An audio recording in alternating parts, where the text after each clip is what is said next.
Good afternoon, Your Excellency, Madam Deputy Minister, dear guests. I would like to welcome you to the Green Business is Great conference organized by the British Bulgarian Business Association and the British Embassy in Sofia. Warm welcome to all of you who are here with us at the Sofia Hotel Balkan, and also to all of you who are joining us online. As usually, we have a hybrid conference. So it's the new trend, and we are following the new trend, of course. As you know, in the past 2 weeks, the UK has been the host of COP26, the UN Climate Change Conference of the Parties, which is happening in Glasgow. It is fair to say that the UK has been uniting the world to tackle climate challenges. Clearly, the British Bulgarian Business Association is very proud to be adding to this massive joint effort by hosting this event today. I would like to express our special thanks to our colleagues from the British Embassy, who have been with us along the way for crafting today's very busy agenda, which you're about to experience. I would also like to thank our diamond sponsor, Baringa, who are an award-winning international management consultancy with a very strong commitment on sustainability. We also owe gratitude to our media partners, Capital, thanks to whom we have managed to reach out to a great audience, and who have a clear focus on the green agenda as well. Let me take a moment to thank also the annual sponsors of the British Bulgarian Business Association, who are supporting us throughout the year: Deloitte, Cleves, Mobile Wave Solutions, Bulgaria Insurance, Landmark, and Novotel Sofia. The British Bulgarian Business Association is a bilateral chamber of commerce supporting British businesses in Bulgaria and Bulgarian businesses in the UK. And as such, we are very glad that our members are becoming more and more focused on the green agenda and on their transformation to green initiatives. We are very happy that there is excellent expertise in the UK that our Bulgarian members can borrow from. Also, we at BBBA are great believers in sharing good practices and in success stories, and this is exactly the purpose of today's event. It is to showcase, to celebrate the success of British and Bulgarian companies with green focus. We have 5 panels, so a very busy agenda. We have representatives of different sectors of economy, so we have a very interesting and dynamic program ahead of us. So without further ado, I would like to hand over for a welcome note to Deputy Prime Minister Evelina Peneva, and to take this opportunity to thank the Ministry of the Economy for their active positions on sustainability. Deputy Minister. Thank you. Your Excellency, dear ladies and gentlemen, thank you for the invitation to participate in today's event organized by the British Embassy and the British Bulgarian Business Association. Today, more than ever, we need to take care of the future of our common home, the planet Earth. Climate change is the biggest risk we all face, and I welcome the Green Business is Great conference at a time when the United Kingdom is hosting an event that brought together 120 world leaders in Glasgow COP26 summit to demonstrate their commitment to achieve the objectives of the Paris Agreement and the United Nations Framework Convention on Climate Change. The policy of environmental protection and achieving climate neutrality is a necessary investment in the future, in sustainable economic development, clean nature, and healthy living for our children. Climate change calls for more responsible behavior to reduce greenhouse gas emissions, to support green recovery from the pandemic, and to increase the investment needed to adapt to the climate. Along with the EU member states, our country will work for reaching climate neutrality and reduction of greenhouse gas emissions, which is set in EU legislation. At a national level, we have developed an entirely new set of measures in the Recovery and Resilience Plan for Bulgaria.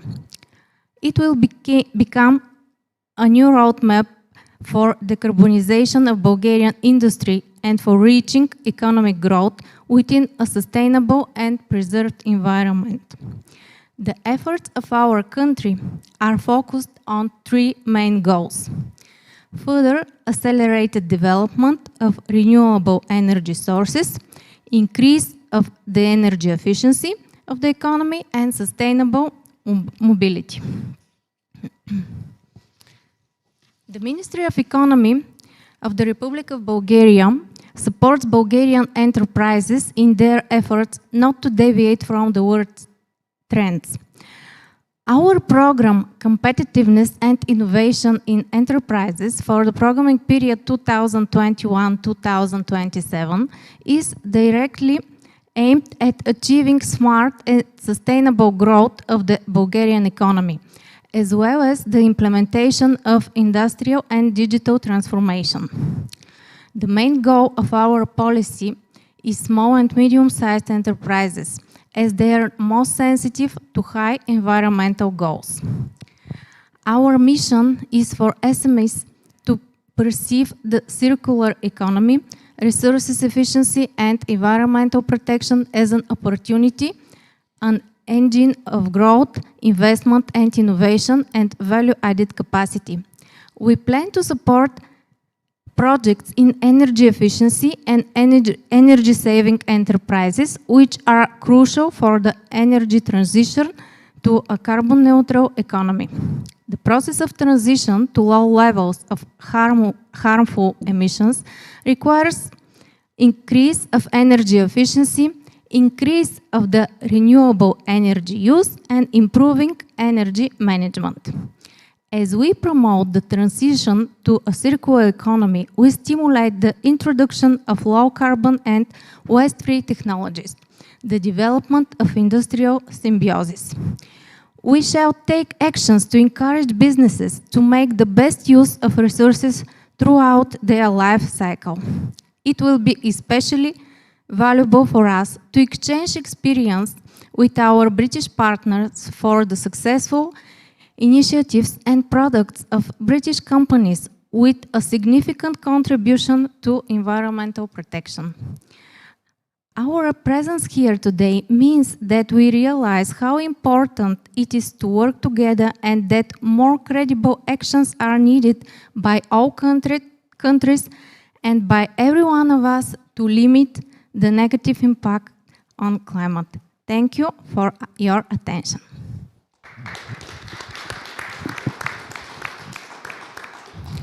Thank you very much, Deputy Minister of Economy, Evelina Peneva. And now I would like to give the floor to His Excellency Dr. Rob Dixon, British Ambassador to Bulgaria, for a short welcome note. Thank you very much for that, Desislava. Dear Deputy Minister, ladies and gentlemen, thank you very much for the opportunity to speak to you today at what I think is a really important and a really timely event. Thanks to our friends and colleagues, as ever, at the BBBA, as well as partners from Beringer and Capital, for working with us at the British Embassy to make this happen. Perhaps a few words on the big picture. The Intergovernmental Panel on Climate Change, their report in August was a wake-up call for all of us. It made clear that the lights are flashing red. That report, agreed and endorsed by 195 governments, makes clear that human activity is without doubt, unequivocally, the cause of global warming. And we know that the window to keep the planet within 1.5 degrees of its pre-industrial temperature, that window to achieve that limitation is closing really fast. Everywhere across the planet, we're seeing the devastating impact of a changing climate. Floods, cyclones, wildfires, record temperatures. Last year was the hottest on record.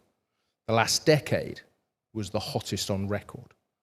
This summer has been tough for this region, with a further high record temperatures recorded, as well as significant wildfires, which sadly led to deaths, loss of property, including a small number in Bulgaria. We've seen floods in China, floods in Western Europe, forest fires across Siberia and North America. The evidence is staring us in the face. So as world leaders gather right now from 120 countries at the COP26 Climate Change Conference in Glasgow, with the aim of agreeing how to tackle this most urgent threat, this is a really timely discussion. And I'm really pleased that a high-level delegation from Bulgaria, led by the Prime Minister, was able to attend. And the science is clear that COP26, that summit that is happening right now, that our Prime Minister attended last night again to make another appeal to world leaders to come with real new offers, is our last best chance to deal with the very worst effects of climate change. And we simply must do everything that we can to keep that target of limiting average global temperature rises to within 1.5 degrees by the end of the century. And that number of 1.5 degrees centigrade matters because it is at that point that we start losing small island Pacific states, whole countries. It is at that point that the environmental damage is simply irreversible. So it really does matter. In order to achieve that, and that's what we're hoping to achieve in Glasgow right now, we need to achieve by 2050 a balance between the carbon we put into and the carbon that we take out of the atmosphere. To stay on track for that, we have to halve emissions by 2030. That's just 9 years from now. These are huge challenges. Nobody's underestimating just how difficult this is, but they are absolutely necessary. And to meet those net zero goals, the global transition to clean power needs to happen at least 4 times faster than the rate that it is happening at present. This means real change in our economies, in our entire industrial model of production and wealth creation. And it's not just a challenge for rich countries, it's a challenge for all of us. So that's the gloom and the challenge. The good news is that it can be done. We've shown in the UK that climate action against climate change, can go hand in hand with economic growth. Between 1990 and 2019, we achieved record clean growth, reducing emissions by 44%, while growing the economy by 78%. And since 2012, our coal usage has gone from 40% of a 40% contribution to the electricity generated to now less than 2%. So this change can happen. The interesting point, and I think relevant very much for this discussion, is that in the process, we've created whole new industries. We've created whole new models of economic growth and production. We've created 400,000 new green jobs, demonstrating that green can also mean growth. So businesses, large and small, across all sectors of the economy, have a crucial role, and I would say responsibility, in reducing the environmental impact of their businesses and their operations, but critically have a huge opportunity in developing and exploiting green technologies, ways of operating that will set us on the path to zero and future economic growth. And it is by taking action on climate change that businesses can make a real contribution, and indeed that they can grow, that they can seize those new opportunities, that they can create new jobs, that they can encourage investment and adapt to the challenges of a changing planet. Reducing emissions at a simple level can reduce businesses' running costs, save money, attract new customers, open new markets, and ultimately help them maintain their competitive advantage locally and globally. And it is also clear, as we've seen in COP, that a number of markets are now going to require and look to green producers and green partners and green economies as suppliers and economic actors. So as the world gathers in Glasgow at the UN Climate Summit, the UK is calling on businesses to act, businesses of all sizes, both in the UK and right around the world, to take urgent action, to demonstrate their climate leadership. One, by signing up to the United Nations Race to Zero campaign, setting out clear pathways to net zero in their own operations. And as of yesterday, 60 of the UK's FTSE 100 companies have now signed up to the Race to Zero.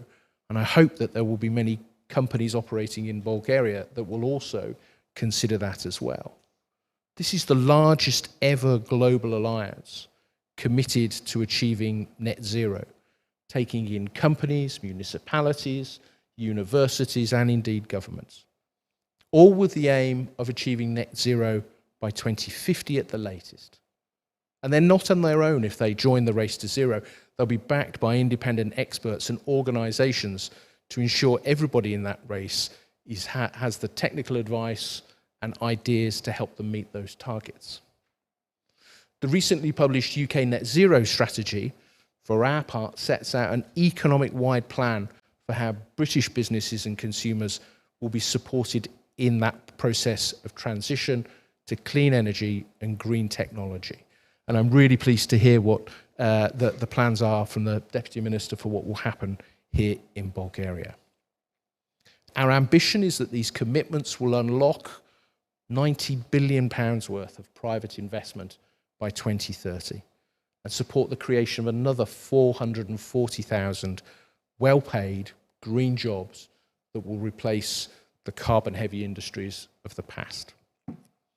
So here in Bulgaria, I believe profoundly that business can be a driver of better environmental protection, but also businesses can also play a role in positioning themselves for the economy of the future.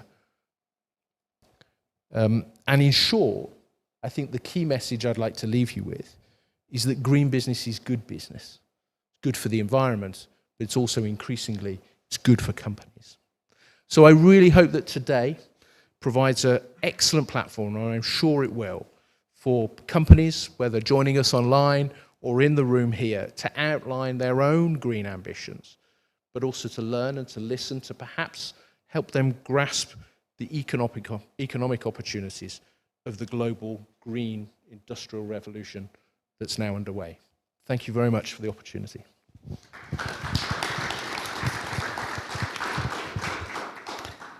Thank you, Rob. Green business is good business. I totally agree. And now I have the honor to welcome a very special guest who flew from London to participate in our conference today. Big welcome to David Hatcher, who is the Global Head of Energy and Resources at Baringa Partners. He has worked for over 20 years in the international energy market, helping organizations determine their strategy, investment decisions, and helping them identify new commercial opportunities. David is leading a team of 400 energy market experts across Europe, the US, Asia, and Australia. Warm welcome. The floor is yours. Thanks so much. I'm afraid I'm going to stand up and talk for 10 minutes or so, if that's okay. Deputy Minister, Ambassador, the BBA, ladies and gentlemen, thank you very much for having me here today. I'm delighted to be here.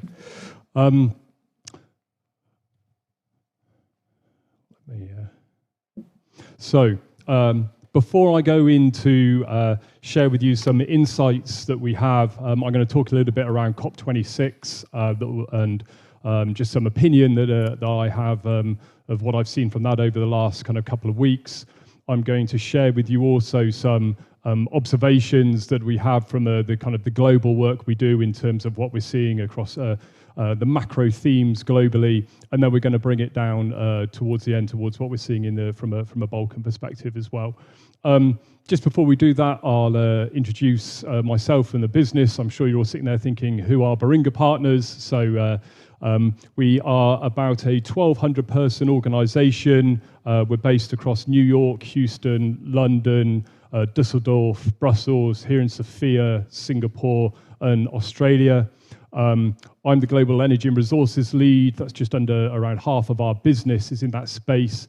And effectively, we are a leading climate change and energy transition business. So what does that mean in reality? We do three things, as we just heard. We help organizations determine their correct strategy or investment decision in that kind of domain. We help them identify new commercial opportunities and risks and help them either capture that opportunity or manage that risk.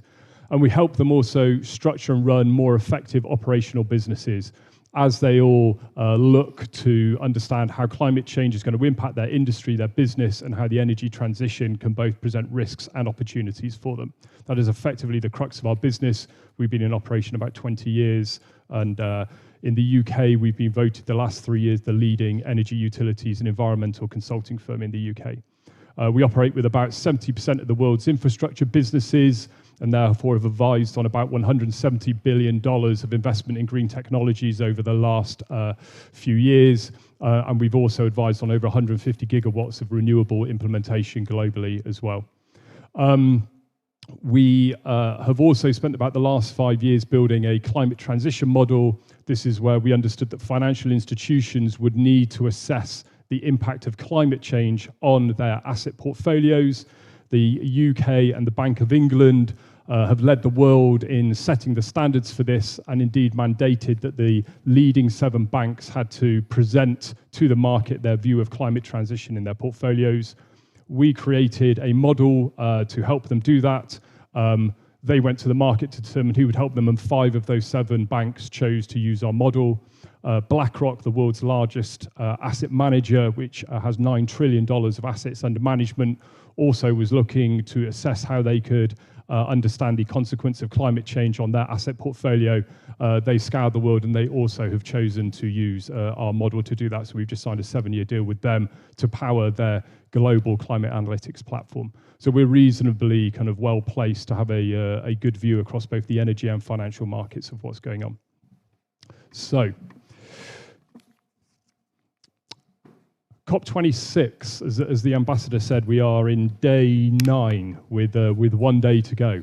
I will share with you my personal opinion in a second, but I'm going to ask you all for your opinion before I start. So I'm going to do a quick poll. I'm going to ask you all to stand up. Could I ask you all to stand up? Putting you on the spot here. I'm going to ask 3 things: whether you think COP26 has been a success, a failure, or just so-so. So I'll give you 2 seconds to gather your opinion. If you think it has been a success, could you sit down? Okay. If you think it has just been just so-so, could you sit down? Okay. And no failures. 1 failure. Would you be brave enough to express why? Okay. Have a certain level of background information on the purposes of the COP events, the past history of the COP events, and the need to meet the Paris Agreement goals, which we are very, very far away from doing. That's why. As the report yesterday showed. That's why I'm standing. Sure. Well, thank you for sharing opinion, and also for your bravery in being the only one to stand up. Thank you very much. My own personal perspective, I'm more in the kind of the so-so camp. I think it probably achieved everything it realistically could, in that obviously very disappointing that China and Russia didn't attend in person at the start. Obviously some COVID degree of that, but what we've also shown is that individual country economic interests still typically override global climate change ambition. Why do I think, therefore, it has kind of been so? Because it stimulates masses of airtime. It still gets people talking. It raises public consciousness, and in that alone, it drives heightened awareness, and therefore, too, it deserves a significant amount of credit. I will also go through some of the other kind of areas. From a coal perspective, 40 countries signed up to removing coal. Unfortunately, the US and China didn't sign. Pretty material, being that they are the 1 and 2 largest carbon emitters in the world. But effectively, coal financing has effectively ceased with China's announcement that it was no longer going to finance coal over the coming year or two. President Modi of India announcing that India would be net zero by 2070 is, it is pretty monumental. India are the 3rd largest global emitter, I believe, and that they are also going to have a 50% renewables by 2030. That is, again, not an inconsequential undertaking. He's also been pretty consistent in his opinion that he'd like to see the more advanced economies fund more. He's probably got a pretty fair point when he says that much of the wealth of those wealthier nations has been developed by fossil fuel extraction, and he'd like to see a bit more funding of that. He's been pretty consistent in his stance of that. I think the methane reduction announcement is hugely timely. I guess there's a question why it's taken this long to have that announcement, but for those that don't know, methane is about 80-fold a more powerful climate change gas than carbon dioxide. So it has about 80 times the consequence. So the EU and the US's agreement to reduce methane emissions by 30% is hugely welcome. It is effectively the quickest fix you can make to reducing climate change. The deforestation announcement, 100 countries announcing that they will stop deforestation by 2030. Sounds great on paper. We've had these pledges before, good. Brazil, Indonesia, Russia signed up to it. Brazil have said this before, so let's see how that goes. And equally, 48 hours after the announcement, the Indonesian environmental minister rolled back and kind of said, I'm not sure about this. So again, kind of good, but with all of these things, it's always got a degree of political and more challenging kind of consequence. The financial pledges are, I think, pretty monumental. Hundreds of banks and pension firms with over $130 trillion of assets under management pledging that by 2050, the assets that they hold will be aligned to a net zero target. So to put that into perspective, because I couldn't quite work out what $130 trillion really meant, it's just too big a number. The global GDP is only $80 trillion. So, these are huge swathes of finance being aligned to kind of net zero targets. And I'll come on to what I'm seeing globally across that, being that we are very active with some of those major financial institutions. What it does show, as the ambassador said, it is a monumental undertaking.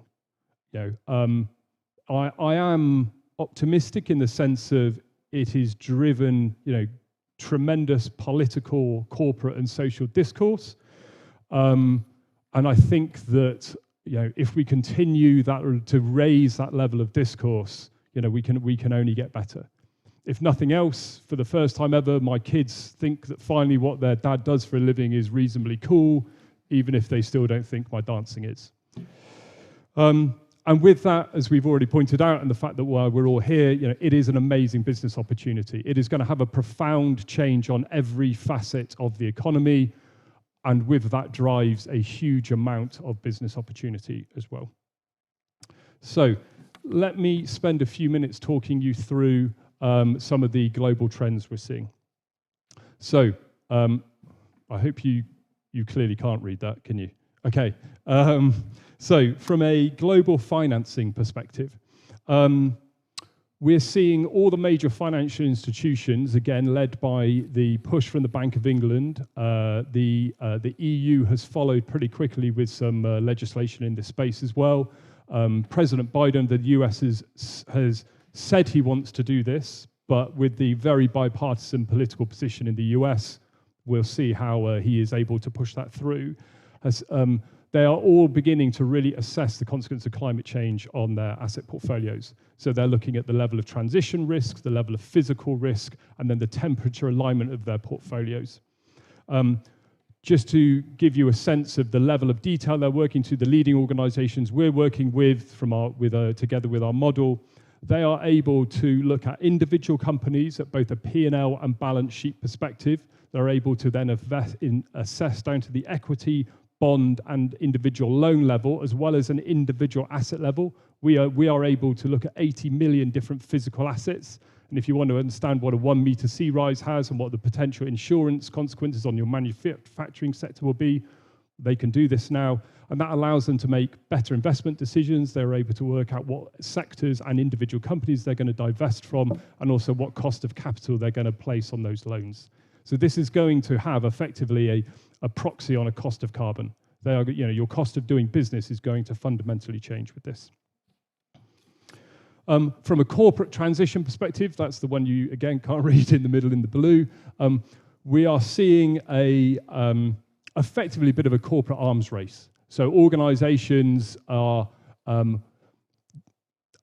continually looking to put out bold net zero aims. Some of those are driven by their marketing departments, let's be clear, and some of them have more substantial plans behind them, but nevertheless, they are looking to use it as a market positioning. Some of those are the FANGs, the Facebook, Apple, Amazon, Netflix, Google are some of the boldest claims of that. We are working, just again to show you the level of comprehensiveness, we're working with 2 of those organizations at the moment on their global energy strategy. So where they are looking to invest billions of pounds predominantly in data centers, which are huge consumers of power, they need to be certain that they can have long-term access to levels of renewable power so they can determine where to place those data centers, but they're going one step further than that. They're also saying for the emissions that come from the consumption of energy from their products, so if you charge your handset, they want to be able to secure renewable energy to the volume of energy their customer base are consuming as well. That's the level that they are looking to go to. So I think that general kind of corporate transition and that corporate decarbonization is only going to get much stronger. Renewable energy scaling. Again, obviously, as we've talked about, the need to invest significantly in renewables. That is obviously in varying degrees in various countries, but we're certainly seeing a level of scaling here. So this is where installations are going from 10 megawatts to 100 megawatts to 500 megawatts. In the UK, we've now had in Dogger Bank, which we were the market advisor for, our first ever 1 gigawatt wind farm. These are substantial undertakings. We're trying to get to a kind of a levelized cost of energy below 50 euros per megawatt hour. These make these very competitive in the open markets. And then with that economies of scale and with some innovative capital recycling, we can also then get to a return on capital employed around kind of 10%. So these are levels where you can really then start to drive some investment focus as well. We recognize that organizations are also, as subsidies inevitably run out, are also looking to take more merchant risk exposure. So therefore, they're looking at how they can gain improved routes to market and use corporate PPAs to hedge those risks and still have investment certainty. And in the UK, from a new technologies and renewables, most of the technologies exist. It's about scaling it and getting the cost down. But the UK government has just announced that they are going to invest to have 1 gigawatts of floating wind, which is a new technology, in action by 2030. And that will help countries like Japan, where they're not blessed like the UK is with good offshore wind conditions, where the seas are deep and you can't therefore tether or put foundations in. The other trend we're seeing is in the global oil and gas sector.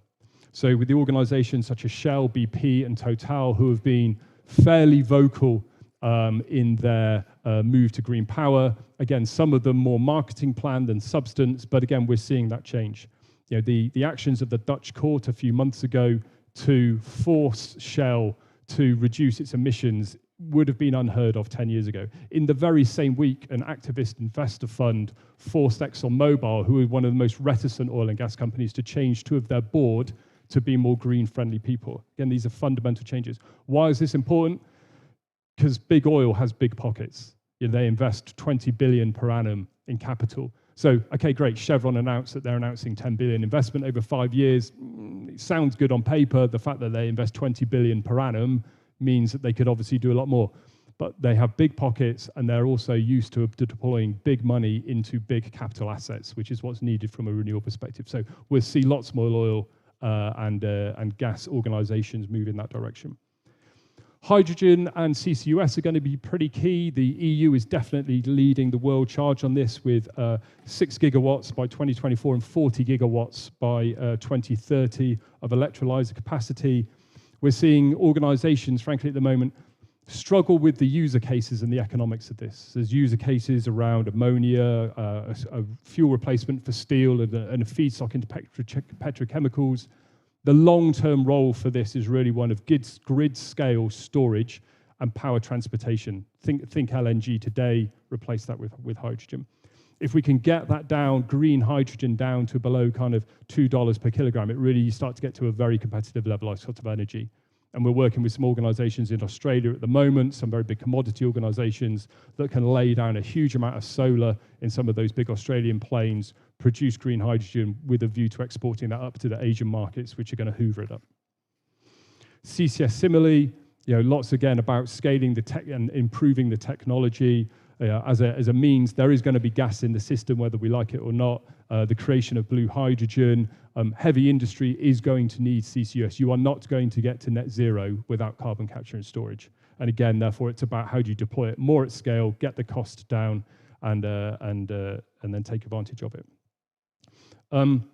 Final one then is for me is, actually final two, transportation. We talked about electrification of transport. Much of what we're seeing at the moment is obviously in the EV space. There's lots of announcements, both from a government and a car manufacturer perspective. Haulage, aviation, and shipping, obviously much, much harder to do. Still no proven solutions to get an airplane halfway around the world at the moment, but lots of investment going into it. And buildings is a real tough one. This is something, frankly, I think the UK is struggling with and requires about 150 times per annum the level of current investment. It's a very buildings are by their nature disaggregated. How you truly decarbonize them, very difficult, very hard to retrofit. The easiest thing you can do to reduce carbon, though, is to insulate buildings. That's the most cost-effective thing you can do. Can you get to net zero doing that? No, but as a short-term game over the next 10 years, definitely the most cost-effective thing you can do. Grid connections. So here in the Balkans, I think you do a pretty good job of this, or of some from a Bulgarian perspective. I think you've got 3.5 gigawatts of interconnector capacity. I think there's more you can look at there from a West Balkan perspective, and also with coupling into the intraday market. But that reducing that capacity requirement and the management of the intermittency which comes with increasing renewables, that's going to be increasingly important. All of this hinges, though, on being able to decarbonize your power generation. There's no point electrifying transport. There's no point trying to electrify heat if you haven't got a decarbonized power sector. And we kind of heard a little bit about that before. And whilst this graph, look, from a UK perspective, the UK at the bottom here, almost all of those gains in UK decarbonisation have been by decarbonising the power sector. We have made very little inroads yet into buildings and transportation. It has come by decarbonising the power sector. It is the easiest sector to decarbonise, and it's the one where you can get the greatest gains. The technology exists, you can deploy them at scale. It's the best and easiest one to go to, and it has to be the first one. We've done that by installing 24 gigawatts of wind, 8 gigawatts of solar. So what are the learnings we can take from that? I'm not standing here to say the UK is brilliant, it gets everything right. After all, we did vote for Brexit, so I don't think we can necessarily do that. We have some of the best offshore wind conditions in the world. If you've ever been to Scotland, a nice day is the wind kind of sheeting in at 45 degrees, and it's got shallow water, so we've got some good conditions there. But what we have had is a very clear and long-term political direction that has been followed up with a very clear regulatory framework and a market design, combined with a sensible subsidy scheme that has allowed investors to have real confidence to place significant degrees of capital into that. All of that has led the UK to probably take the world's leading position in the decarbonisation of its power sector. So let's have a very quick look, because I'm conscious I'm running out of time, of where we are from a Balkan perspective. So currently, 40% of the energy mix is coal. The graph here shows our view of where you are today and where we think you'll be in 2030. We do this, we have very detailed energy system models for 52 countries where we can model the energy dynamics at hourly intervals for the next 30 years. That's how we can help investors appraise what's going on in those energy markets. We think coal is going to fall to about 7% by 2030.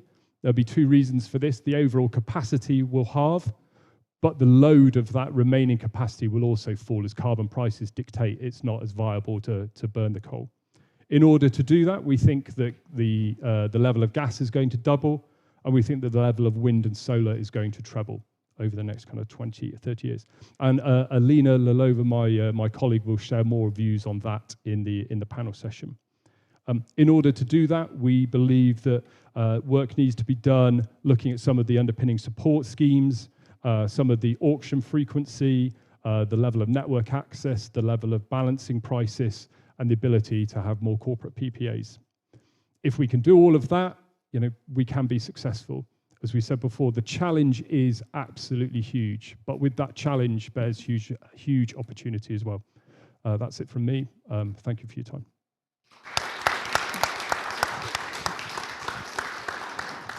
Thank you very much, David. I think we have time for one or two questions, if that's okay with you. I would like to open the floor for questions from the audience. Anyone? Don't be shy. No question? Tim? Thanks, Desi. Thanks very much. That was really interesting, stimulating. There was also an announcement, I think, yesterday at COP about electric vehicle commitments. Was that significant in your opinion? Yeah. You might have to refresh me on what you know. I think it was about various manufacturers committing to withdraw, to switch entirely to electric vehicle production by certain deadlines.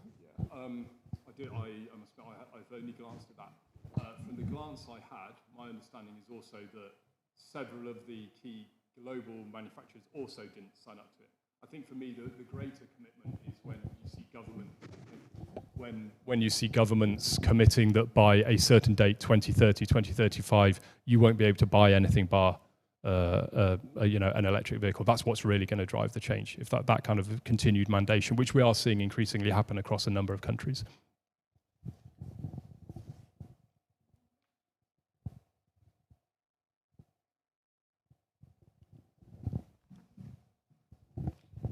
Thank you very much, David, for a very interesting and thought-provoking presentation. This concludes the first session. Thank you very much for joining us, Madam Deputy Minister, Your Excellency, David. Now I would like to invite you to invite the first panel to join us on the floor, and to invite the moderator of the first panel, Mr. Julian Michov, who is the Business Development Director for Southeast Europe for PwC. And also we are very proud that he's the chair of the British Bulgarian Business Association Trade Committee. Julian has over 20 years of experience as law and tax consultant to international investors and big local companies in all sectors of the economy. And he's a great moderator. We've had him as a moderator on many panels. He will be actually taking care of two very important panels, one on green business in the city, infrastructure, buildings, transport, and another one on consumption and retail. Julian, please.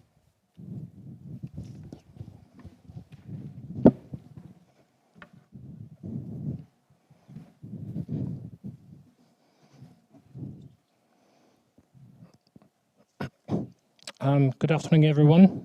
I'm really happy to be here today with you. We have really some very interesting panelists today, and we'll start with very naturally the first topic right after the presentation we had from His Excellency and from Beringa. We're going to talk about green infrastructure and e-mobility. So I would like to invite the panelists for the first panel, which are Mrs. Tania Kosova-Boshova, Vesela Volchova-McGee, and the last one we have is, because I don't see the face, Stefan Spasov from L-Drive. Sorry, Stefan.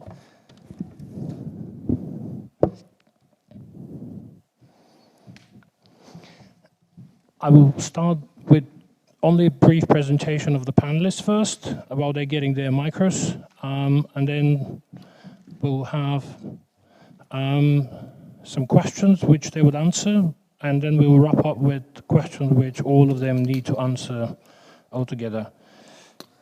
So I will start first with Tania, sitting left on my side. Tania Kosova-Boshova is a quite well-known name on the real estate and infrastructure market with more than 20 years of experience, particularly on commercial properties, and not only in Bulgaria, but also the entire region of Southeast Europe. Tania is the founder and currently the chairperson of the Association of Commercial Building Owners in Bulgaria. She's also a board member of the Bulgarian Business Leaders Forum. And last but not least, Tania is the executive director of one of the successful companies on the commercial real estate market, Park Lane Office, a company which just recently concluded a very successful deal, selling the property to SAP, and before that, actually managing to host the entire business operations of Allianz Group in Bulgaria. Right next to me is Mrs. Vesela Volchova-McGee, managing partner of Triple Green Building Group Bulgaria, past chair and board member of the Bulgarian Green Building Council, and this is more or less the area of expertise she would share with us. And last but not least, which I just found a couple of days ago, that in September, Vesela was recognized by the European Commission as a European Climate Pact Ambassador. So I think she has a lot to share with us in this area. And last but not least, talking about e-mobility, Stefan Spasov, CEO of L-Drive Charging and Rideshare Bulgaria. And more often you would associate Stefan's name actually with another brand, which is Spark. You see all around the city the Spark cars, the shared e-mobility concept, which is spread all around our region, Bulgaria, Romania, and Lithuania. But let's start first with the ladies. Vesela, most of the LEED and BREEAM projects completed in Bulgaria actually certified by you and your team. And I was surprised when we had our initial conversation. You mentioned that, in fact, the number of these projects is considerably enough, or considerably big for a country like Bulgaria. But on the other hand, is this sufficient to conclude that actually we're developing sustainably, or what is missing still on this part of the market? I think, can you hear me? It's working. I don't think I have it on right. To say that Bulgaria is developing sustainably based on the number of certified projects building green buildings in Bulgaria would be, I think, a bit of a stretched statement. It does demonstrate that private investment has been focused in that direction, not just since yesterday when the Green Deal was signed and green building and green everything all of a sudden overnight became a topic of domestic discussion. I've been working in this sector here in Bulgaria for the last 10 years. And as you mentioned, I'm the past chair, as of very recently, of the Bulgarian Green Building Council, which is an organization, a nonprofit organization that's part of the global network of green building councils and of the European Green Building Council, or the European network of green building councils. So I can say that we have been working in the direction of promoting sustainable development in the built environment in Bulgaria for the last decade. But it has had a slow uptake, except for the private investment sector.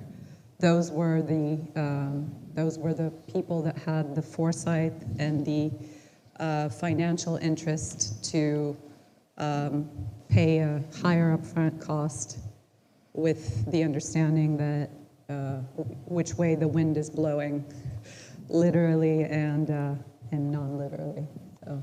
All right, thank you very much. And maybe the next question, which you may share your view with Tanya. I do agree that currently the private sector is really driving the green buildings. And maybe Tanya, because the association you're leading is really pioneering all the efforts of the business of changing the status quo. So can we say that we're lacking tax incentives to promote more and more projects like the one you have completed as well in Park Lane? And a second question, and I do appreciate both of you commenting on this one, is you mentioned that there should be a clear distinction between what we call a green building and healthy building. If you can elaborate a bit on that, also sharing the experience with Park Lane project. Thank you very much for everyone in the room here. It's great to see people in person. Vesu is right that the private sector is, of course, leading the changes happening here, and I would say especially the commercial business buildings.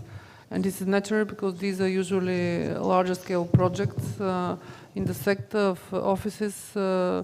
Almost every new development is certified by one of the international recognized systems of measuring efficiency, sustainability, etc., like LEED, BREEAM, and all the others.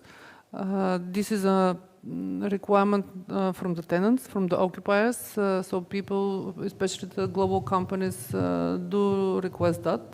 On the other hand, the employees of these companies are also very much aware of these changes that are affecting our personal life, because we spend much less time at home and we actually spend much more time in the office, even with the new work from everywhere ways of working. The long-term thing would be we'll have still the offices, and we need to make them appropriately functioning, and that would affect not only the effect on the environment, the planet, but would affect directly our health. Julian is talking about mentioned the healthy segment and the green segment. There is a recent thought in the sphere of green building that they would also focus very much on the health of the employees, with the fresh air, the people that work inside or occupy them in a shopping center, if it's a shopping center or an office. Healthy means fresh air, means purified air from special systems that clean the air. For example, in the office building that we recently developed, we have installed special UV lamps in the air conditioning system that cleans the air and kills all the bacteria and viruses before they go into the premises. The machinery that we usually install and all the big developers install in the market are machineries that provide big amounts of fresh air. And that directly affects not only the health, but also the productivity of the people. And from a financial point of view, yes, it's more expensive to install such machines, but it improves the productivity of the people that work inside. So from that chain of reaction, that would affect the productivity of the companies that occupy these spaces, so they would theoretically could afford to pay the proper price for that. On the issue of tax incentives, Bulgaria is much behind other developed markets.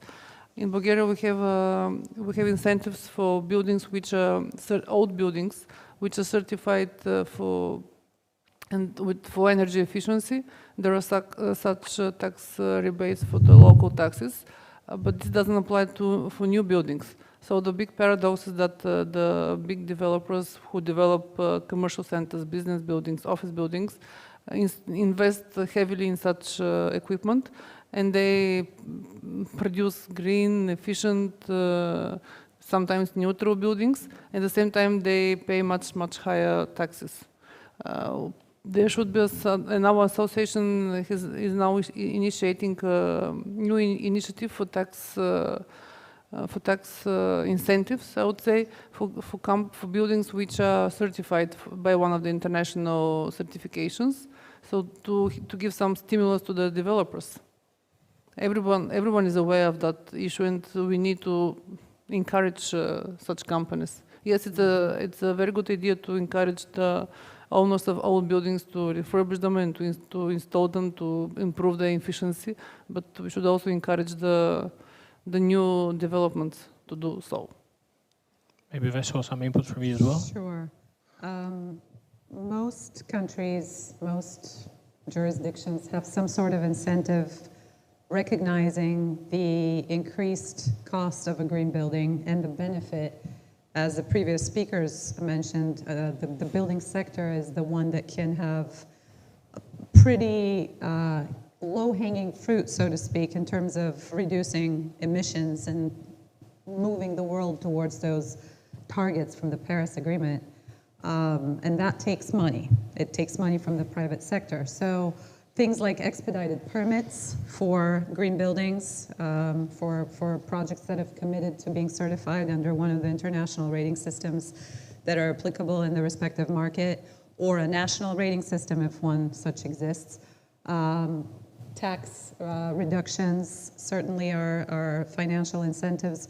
But things like expedited permitting, for example, and reduced permit fees are also big incentives for big projects.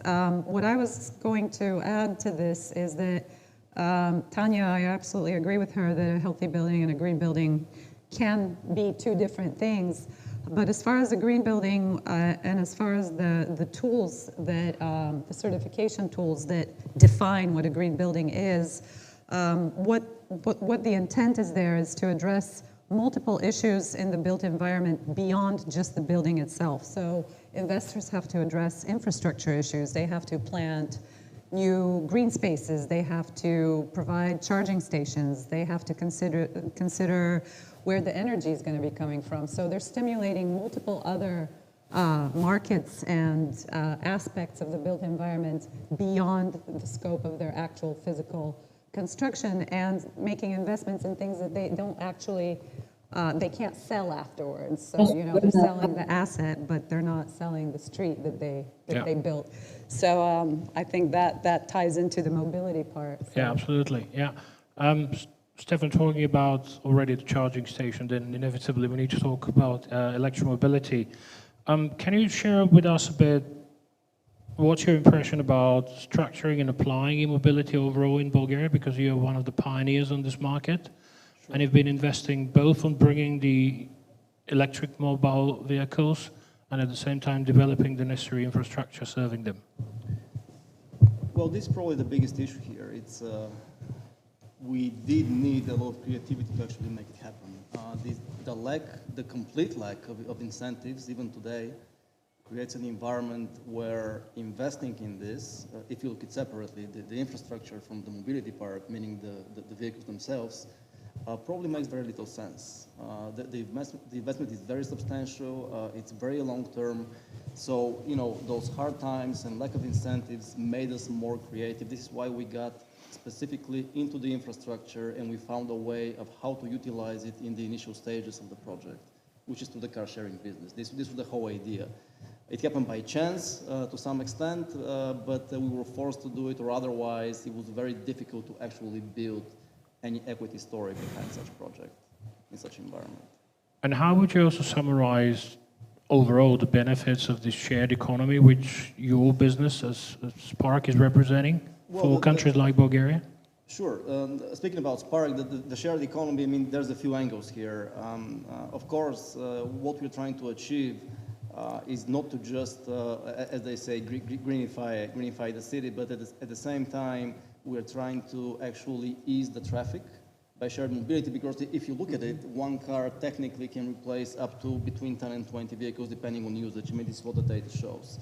At the moment, we have close to 400 vehicles only in Sofia. Overall, we have 1,500 in 3 different European countries, but the achievement that we are seeing, the utilization we are seeing, people are actually very eager to use the service, and we do think that we managed to replace more and more personal and company vehicles by making the service more popular in the countries.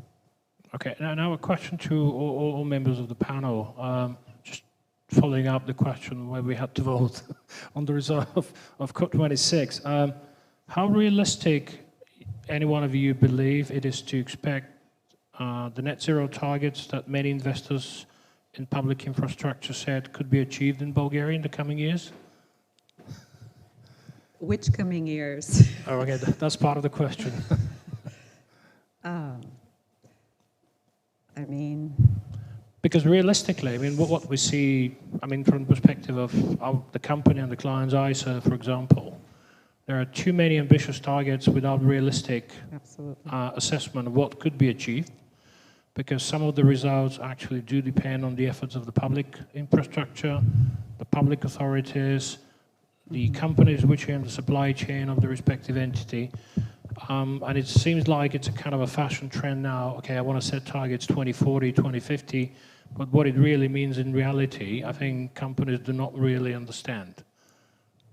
Well, I'm just going to, I'm kind of speechless on this topic in the sense of we have, without trying to be negative, our infrastructure is not great, let's say. I mean, you know, we have 2 main highways, 3 in this country, and 2 of them are always under construction, still, you know, to this day. So to get to these net zero targets, I mean, we have a lot of work to do. Now, that's not to say that that work can't be done. So I just think that you mentioned the contractors and the you know, parties that are selected to perform these tasks.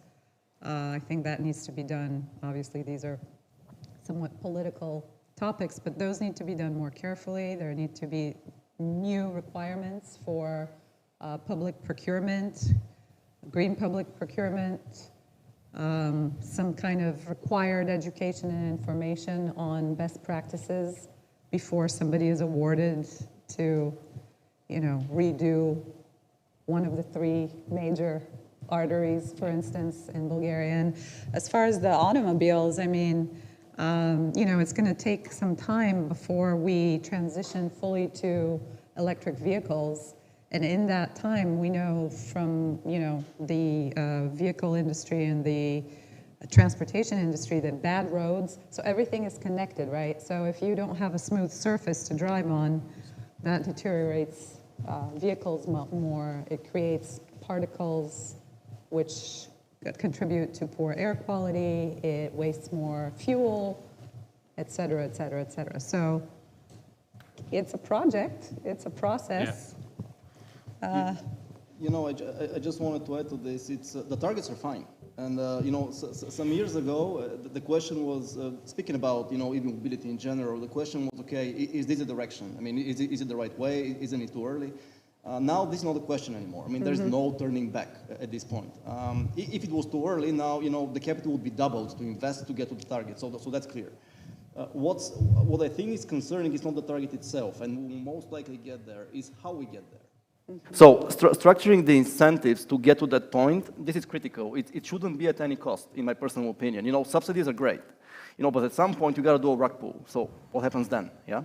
So this is the whole idea that I think needs to be very carefully addressed. Even in Bulgaria today, we can see a lot of political will emerging to actually put something in place to promote this, to promote EV mobility, to promote the infrastructure, et cetera, which is great. But at the same time, it needs to be structured in a stable way. So it's not just about reaching the target, it's creating a healthy environment, because at some point, a subsidy's got to go away. Yeah. Tanya, anything to add? There should be some economic incentives for private companies to do it in governmental policy. Both should be working in both directions to align the interests of the general public and the private investors.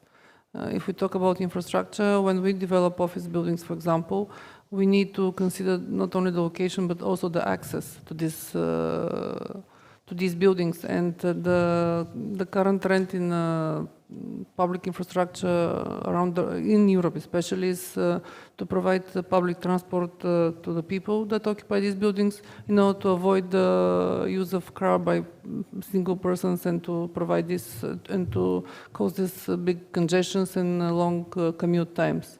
We are lucky in our city that it's not that huge, and travel time to work is usually 30-40 minutes maximum, while in other big metropolitan cities around the road it might take even 2 hours in one direction. And of course that affects the daily routine of people. So the efforts of the government and the municipalities to provide public transport would decrease also the pollution in the city. It's a mixed bag of things. Another big item is the greenery in the city. We as developers are obliged to provide on the plot that we develop 40% greenery, including trees. At the same time, the municipality doesn't allow roof terraces, doesn't allow vertical greenery that we see in very beautiful and award-winning architecture around the road. There's a simple reason why we don't see them here. They are not considered by the municipality in the legal requirements. So other than the aesthetics and the beauty of the building, why would a developer do it? So there are smaller things that can be done which don't require money. We've been working with the municipality on that, but no effect so far for the last few years. Another item that we can both develop, and we just need to look together into that direction.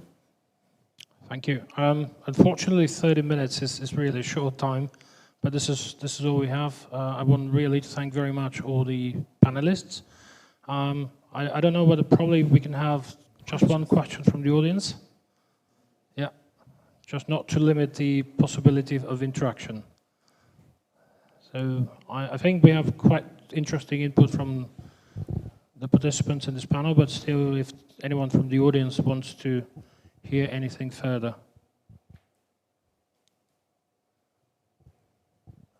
Not yet. No, then You thank were you very very much. clear. Really appreciate it. Thank you, everyone.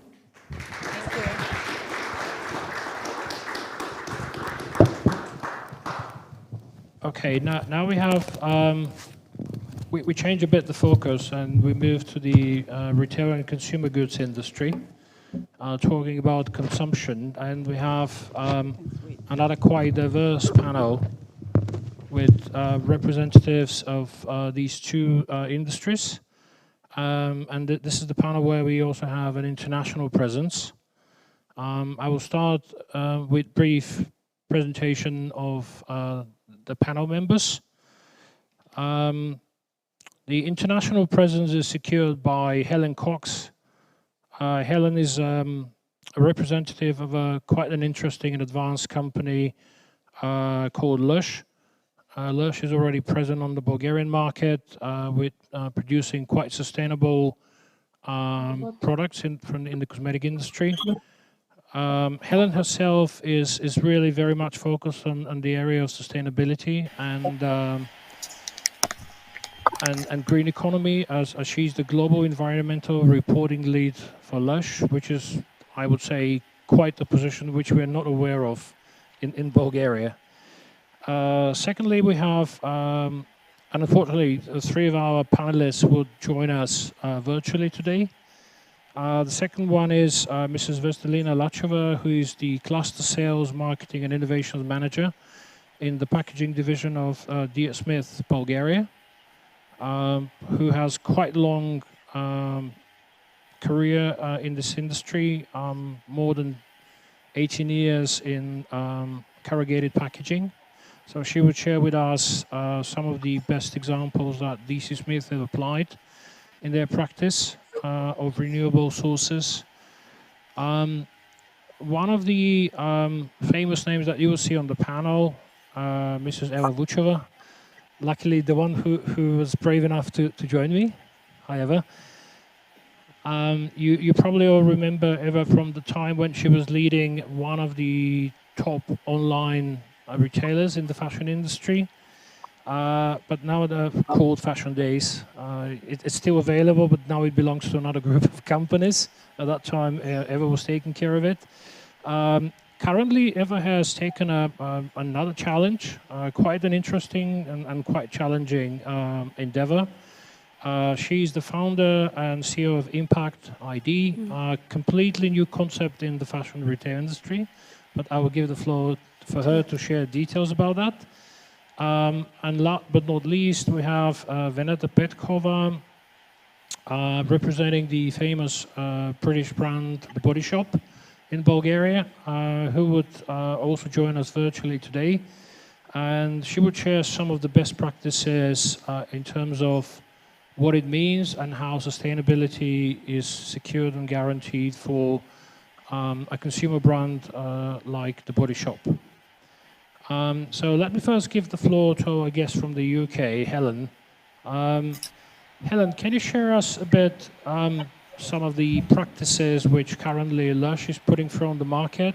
It's quite an innovative brand, present for some time on the Bulgarian market as well, but probably just because it has a different approach and different angle of doing business, probably that's why it needs a bit more advertising, and now you have the chance to do that as well.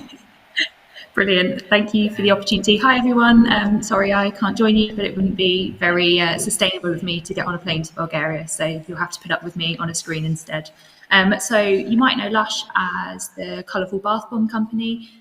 We are very friendly, we're very exciting, our shops smell absolutely amazing, but there's so much more to the company. So we were founded in the UK about 25 years ago, and we opened our first Bulgarian shop 10 years ago today, which is a very exciting fact. But we are very much about sustainability at our core. So we've always been about protecting the environment, protecting the people that live in it, protecting the animals that live in it as well. So we have lots of different funds set up. So we have a charity pot fund to donate to local grassroots charities that work to protect the environment and animals. We have our insetting fund, which is a new development in recent years, but it is a fund that we work with our suppliers to build regenerative practices into their supply chain so that when we source our natural ingredients, we know that we're not damaging the environment by taking them out. We're actually building a better place for them to grow in. And we have our campaign products in store as well that work to raise money for good causes at the time. So, for example, the Australian bushfires a couple of years ago, the tar sands about 10 years ago. I'm just thinking of the ones that I worked in the stores for that were really interesting.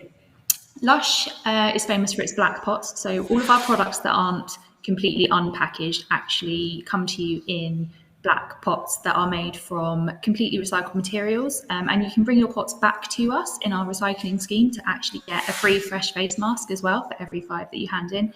We then granulate those pots and turn them into more pots. So it's a closed loop, and it has been since about 2005.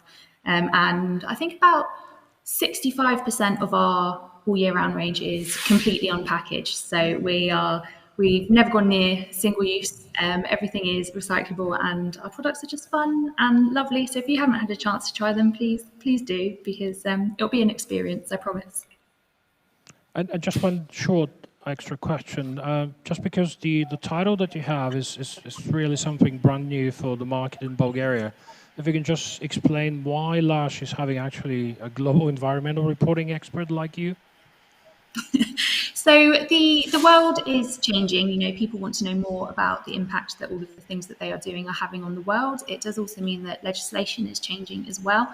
So we very much, as a global company, we need to know exactly the impact that we're having in each of the international markets that we're in. So my role is very much consolidating all of the environmental information from each of our markets and building that up to create a group picture, so a worldwide impact, as it were. So looking at our scope 1, 2, and 3 carbon emissions on a global scale, looking at our water usage and other environmental aspects.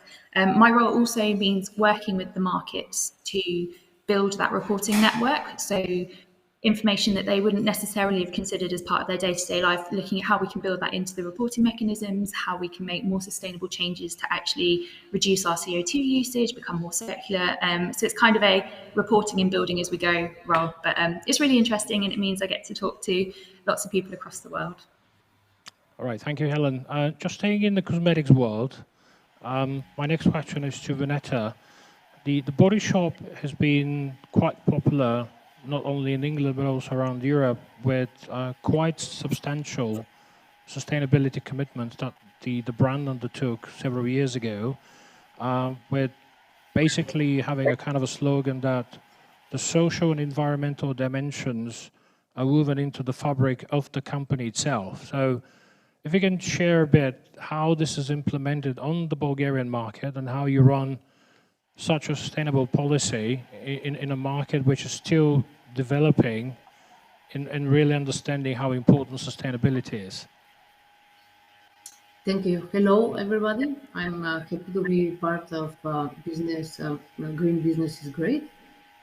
I represent the Body Shop. We opened the first store 4 years ago, and today we have 8 stores in Bulgaria.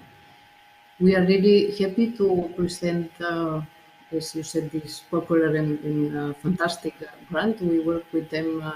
We feel so happy to be their partner. And yes, they are famous for their sustainability politics. Body Shop opened the first store 45 years ago. Then Anita Roddick founded the brand, and the first store was in Brighton, and she started selling naturally based and ethically sourced products, and they were sold in refillable packaging since the very first day.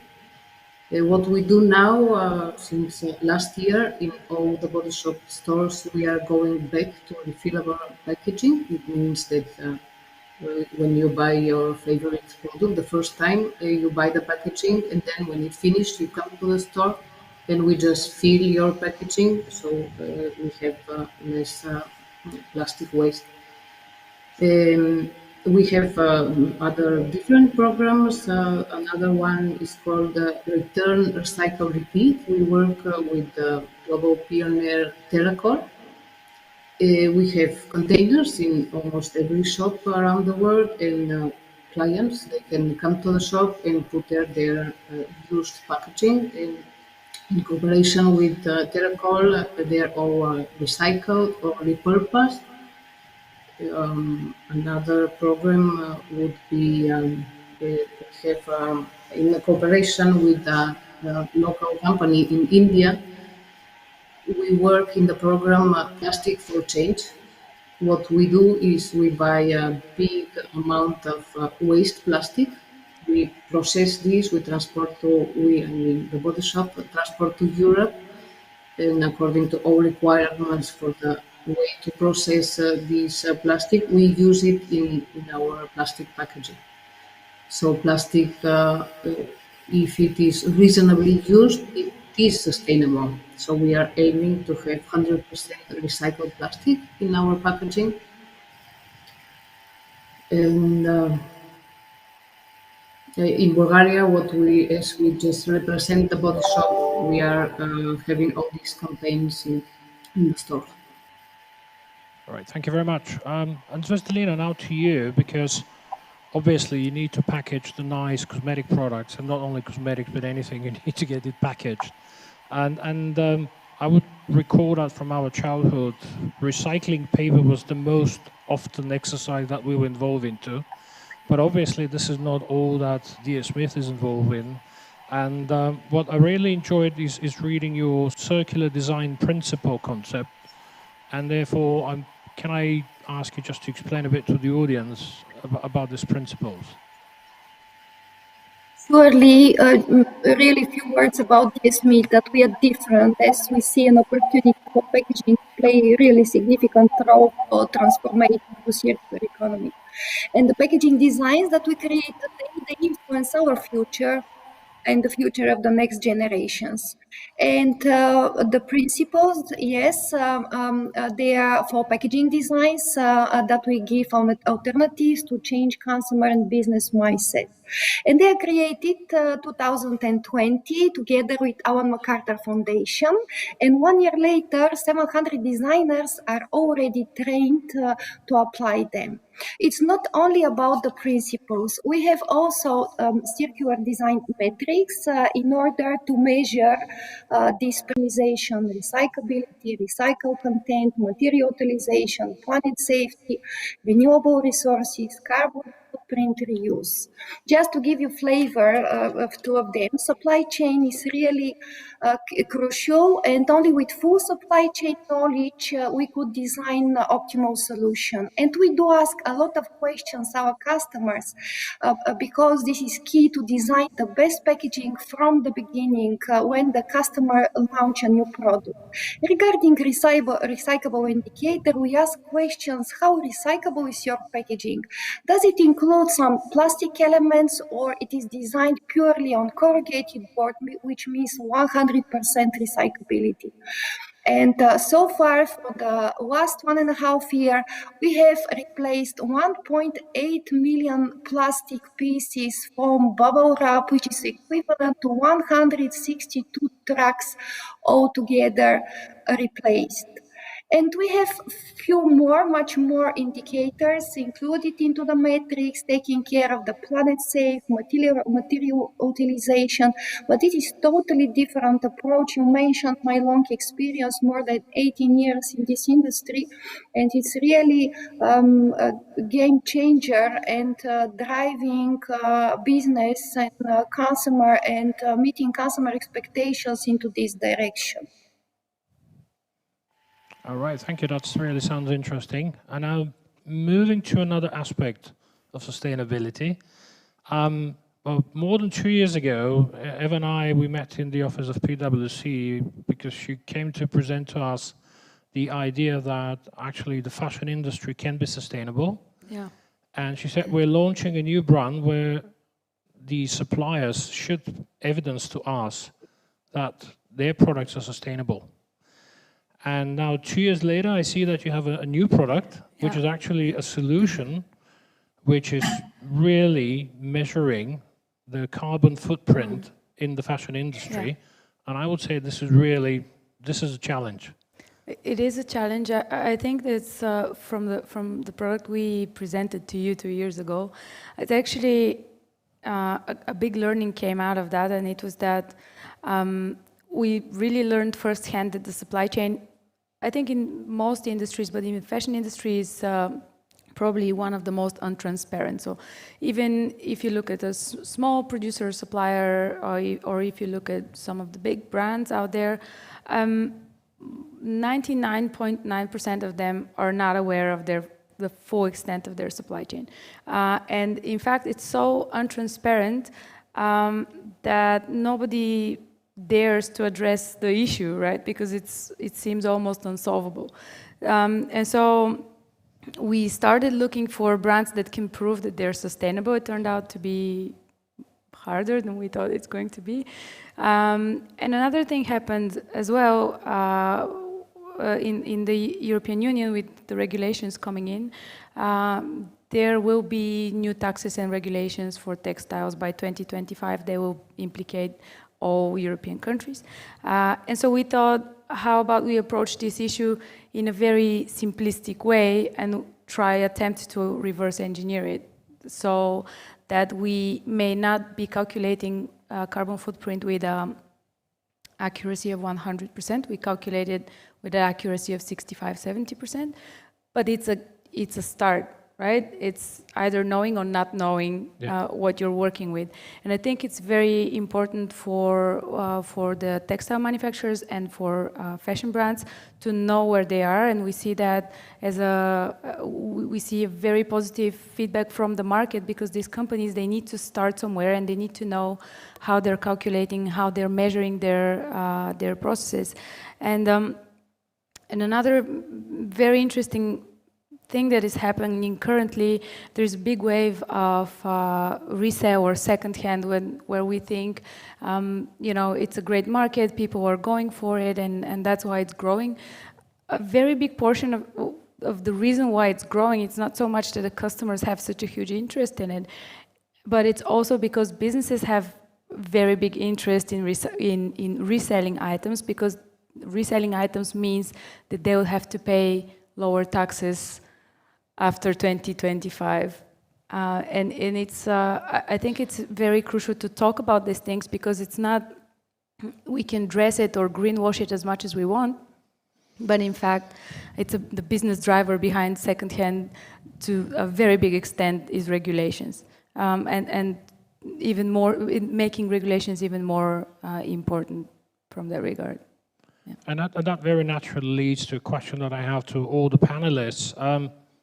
How quickly do you believe the manufacturers in the consumer goods and the retailers who are selling their product could actually change the mindset of the habits of the consumers? I think it because can happen. I'm afraid that now actually the consumers are trying to change the mindset of the manufacturers. I don't think so. Honestly, I think when it goes, in regards to packaging, for example, like if you go in, let's say Bulgaria, you go to buy fruit in the shop, and you want to buy, I don't know, potatoes and bananas and apples. What happens currently in any grocery shop in Bulgaria is that you will be packaged in 4 plastic bags, like one for each type of product, and then all of them will be put in one plastic bag. And in all honesty, it's really not necessary, because when it goes down to cost, for example, there are for single-use plastic, same cost sustainable solutions for replacing that material. So it really goes down to regulations and following through that regulation so that they are executed.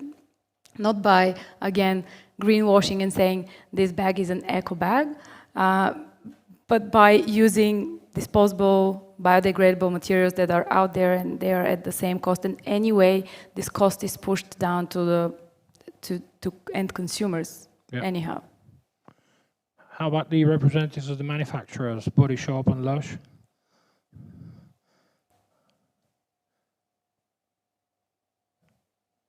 Helen, I'm afraid we can't hear you. No? No? Oh, you can go ahead. How about now? Do you hear me? Do you want to get? Yes, go ahead. Vineta first. Okay. Sorry for it. I could share our experience in the Body Shop. In our stores, we have close contact with our clients, so we see that they are really passionate about packaging, about plastic waste, and they make us questions. For example, so why now change this packaging from plastic to glass, or other questions? So what we see is that people is not really well informed about sustainable packaging. We have marketing activities to send information about what we do worldwide and how we approach sustainability, how we get better in sustainable packaging. So I think this is important. People's mindset. What we see is they are really passionate about improving the packaging. Helen, what about Lush? I think we are in a really great position as manufacturers and retailers to actually limit the options that consumers have, to make sure that the ones that we give them are the best possible choices. So, for example, in Lush, I was saying that we have mostly naked products, so that means there's absolutely no packaging, and the packaging that we do have is entirely recycled and recyclable. So there isn't an option for the consumer to take the planet disastrous route. It's about making sure that the choices that you offer are actually the best ones that you as a company can offer, because there's no point using, virgin plastics knowing that they're going to end up, floating in the sea and blame that on the consumer, because you actually, as a manufacturer and a retailer, have that choice to make the right decision to start with. At the very start of the product's journey, you can choose not to put the disastrous products into the world. And I think that it's almost people sometimes push the choice and say, oh, it's a consumer choice, consumers have to choose better, but we as retailers and manufacturers have to make that choice too, and we can start that sort of chain of good going onwards. So I do think, you know, we have the power to do it, and we absolutely need to. All right, and Vestalina, you're somewhere in between the manufacturers and the end consumers, producing the nice package that they need to put their goods into. What is your view? I assume you're listening also to both sides of the equation. Very interesting perspectives, both of them. It's an interesting topic for us. Being producer of sustainable solutions, it is essential to be involved from the beginning, from the creation of a product, in order to help customers to choose and to help them use the best sustainable packaging. In these projects, we work with the manufacturers of the product, but also with marketing teams of our customers that are measuring the expectations of consumers. Surely less is more nowadays, and there is, from consumer perspective, expectations for more eco packaging, especially in the last 2 years. We see more demands from our customers and from the business. So there is the need, there is the trend, and there are the expectations. The cost perspective is very interesting. Most of the green solutions are more expensive. And it's all the time a question for retailers and manufacturing, for the companies to cover these costs. But after all, as a society, we'll pay the price. And going to the point with the fruits and vegetables packaging, we have solutions, sustainable corrugated paper-based solutions that is not so easy to implement on the market, only because of the cost perspective. This is really the situation, but rapid change is coming, and we see much more interest. That's a very interesting perspective, the cost. Yeah, Eva, maybe you can elaborate a bit. Yeah, because I was thinking about this because it's on the one hand side, for many sustainable solutions, the cost is obviously higher, and I think in most cases the cost is higher because of the scale. There simply isn't enough scale yet, and I think this is why it's extremely important for regulators to come in, because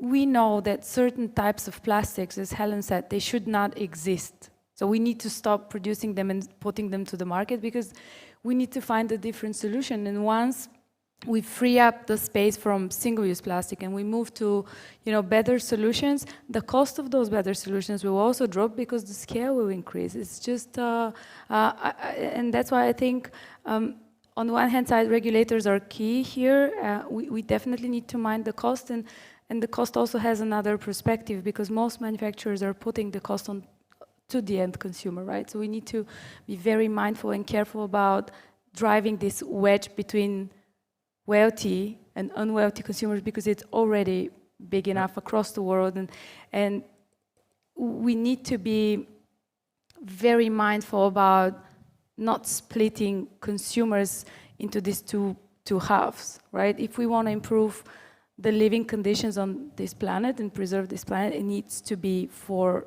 all people on this planet. We cannot continue shipping stuff to Ghana, which is one of the biggest landfills for textile in the world, and China has stopped collecting our garbage a while ago. So, all of these things, we need to be transparent and not stick our head in the sand and pretend that it doesn't exist. It does exist, and we need to be careful on how we execute. Yeah. Okay, being sensitive about our timing, so any questions from the audience? I think the topic of sustainability in consumer goods and retail is quite a hot one, because it all ends up in our market bag and in our pocket. Yeah. You have a question?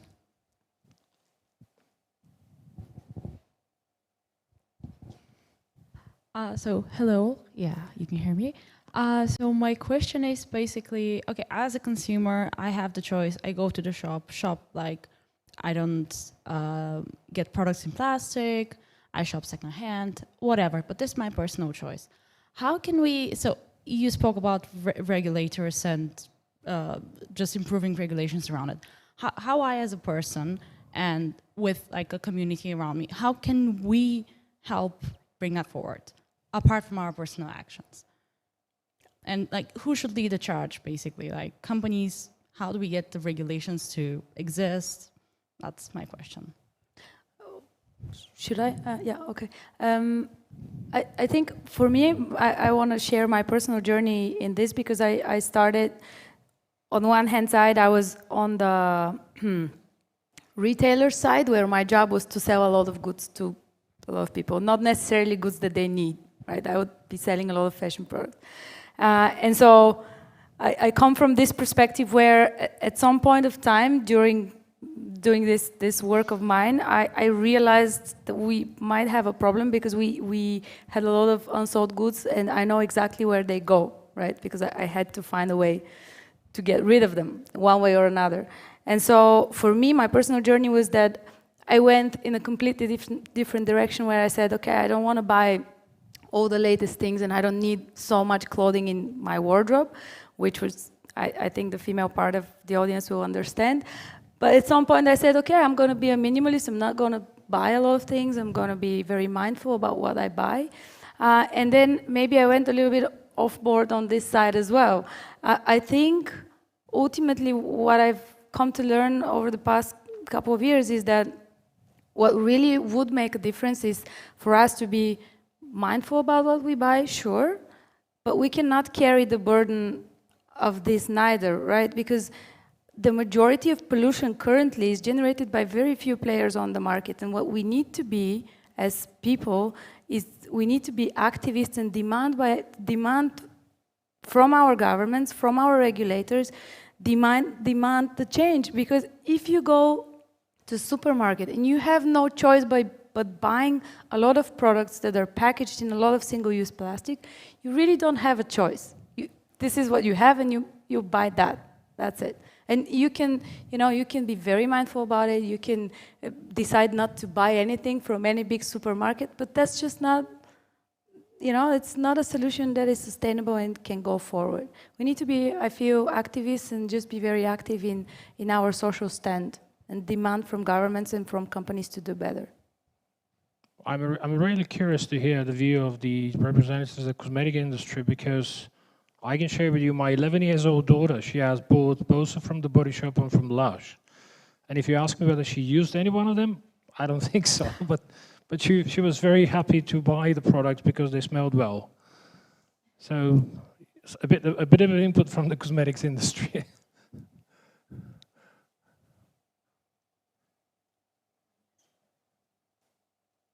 Any comments, ladies? No, we can't hear you, Vineta.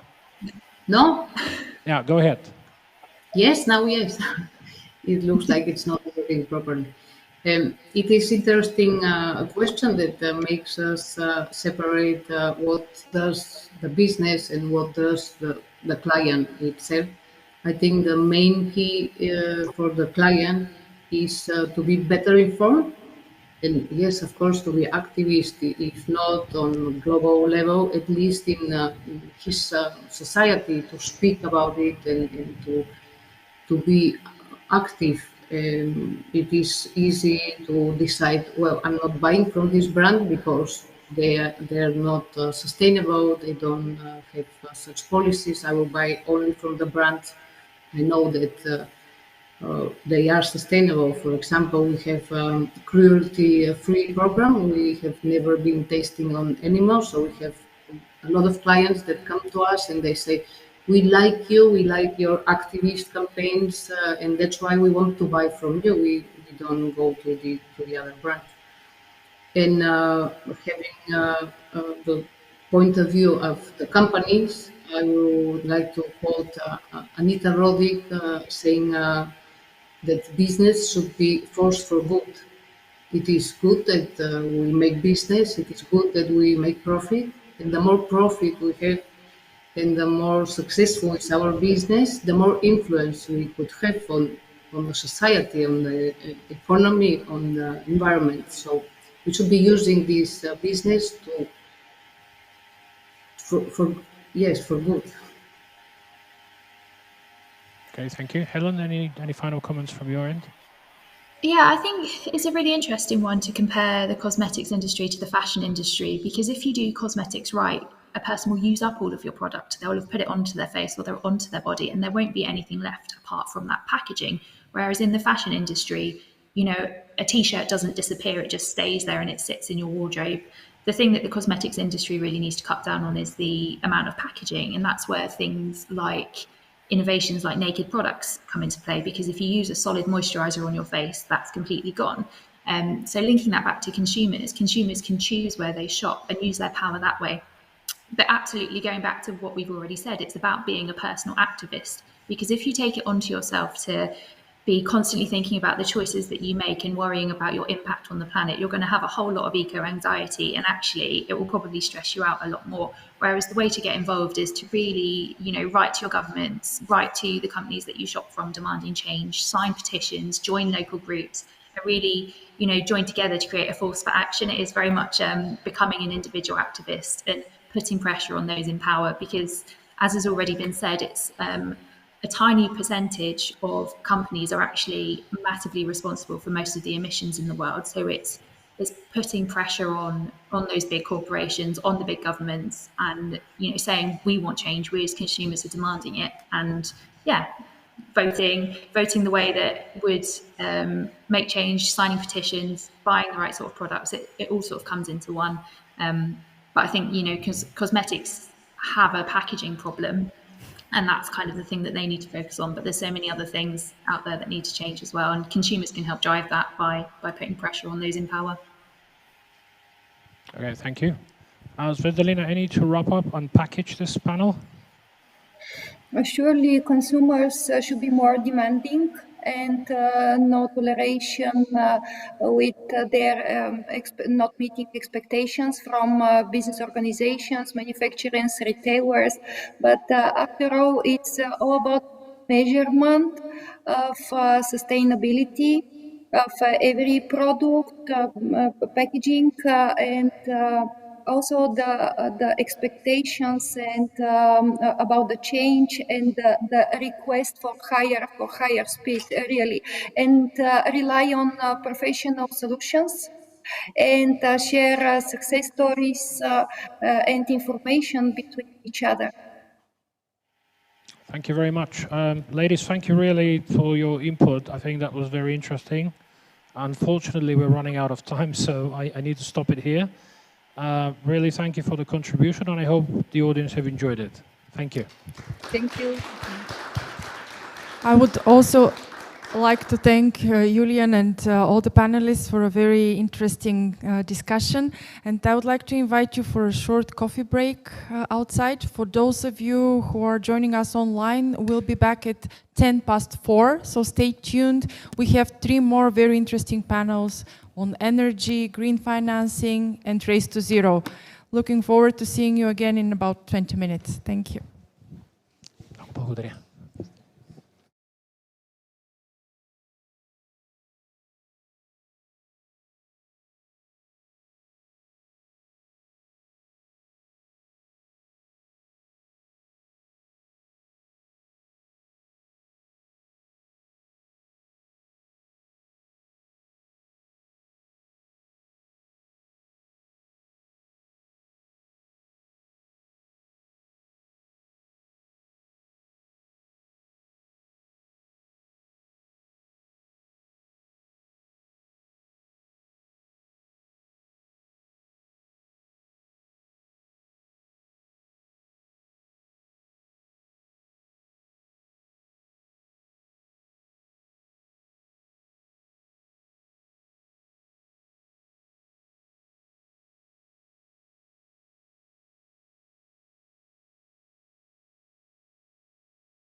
second session.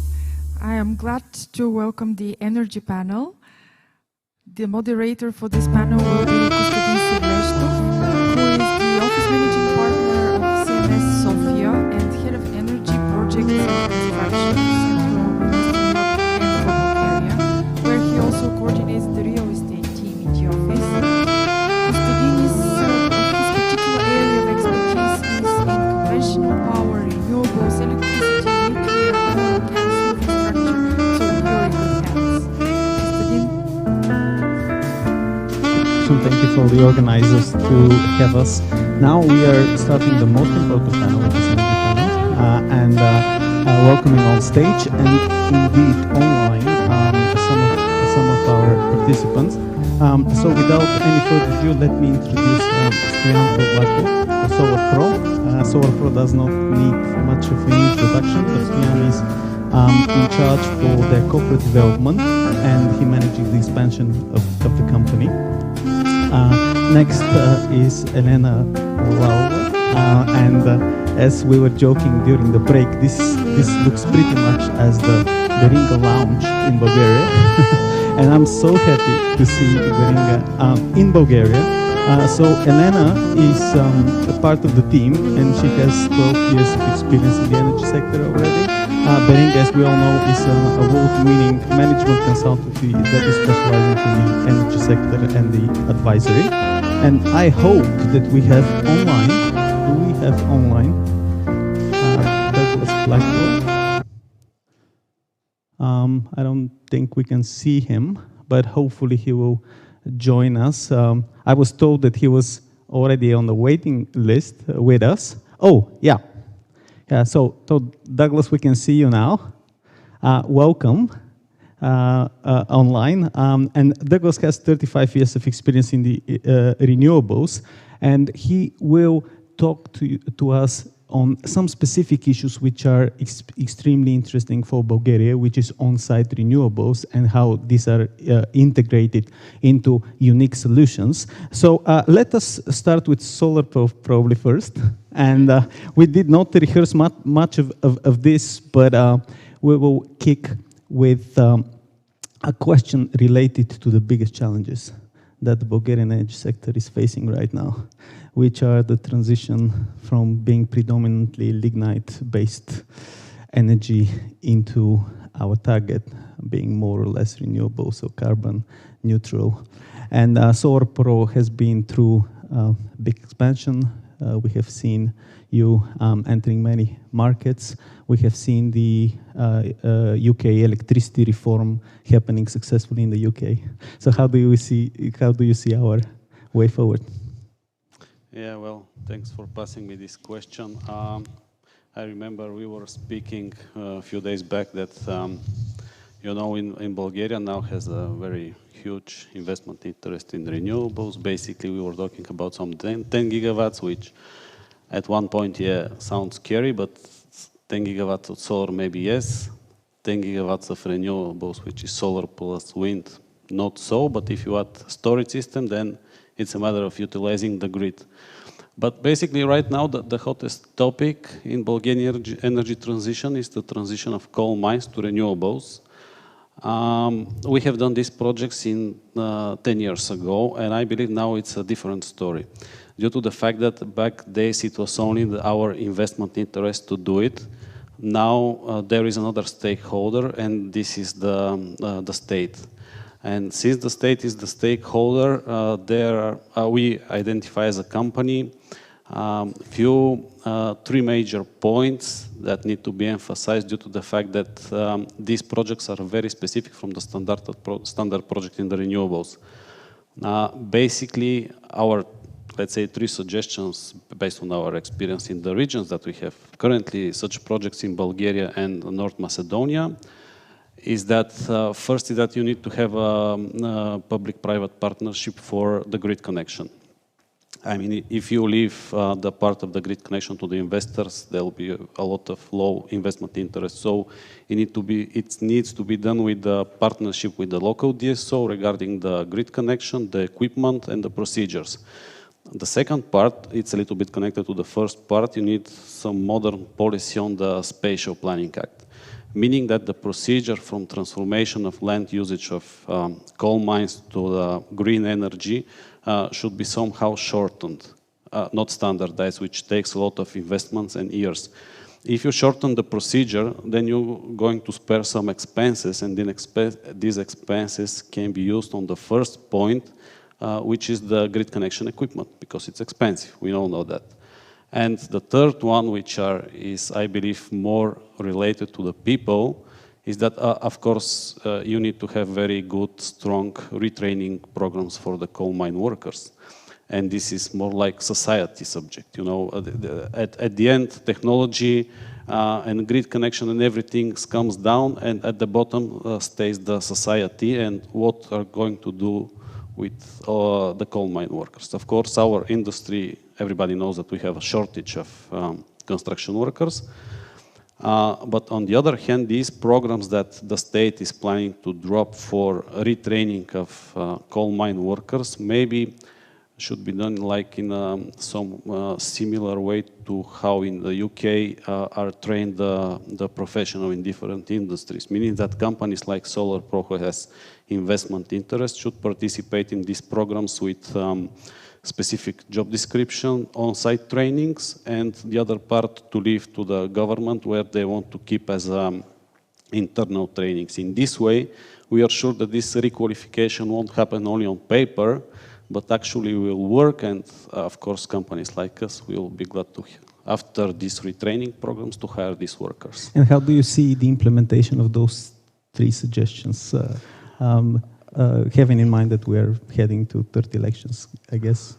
How do I see it? We have project, for example, in North Macedonia, which is almost the same. We structure it in this way. It takes few years, but it was the process of change.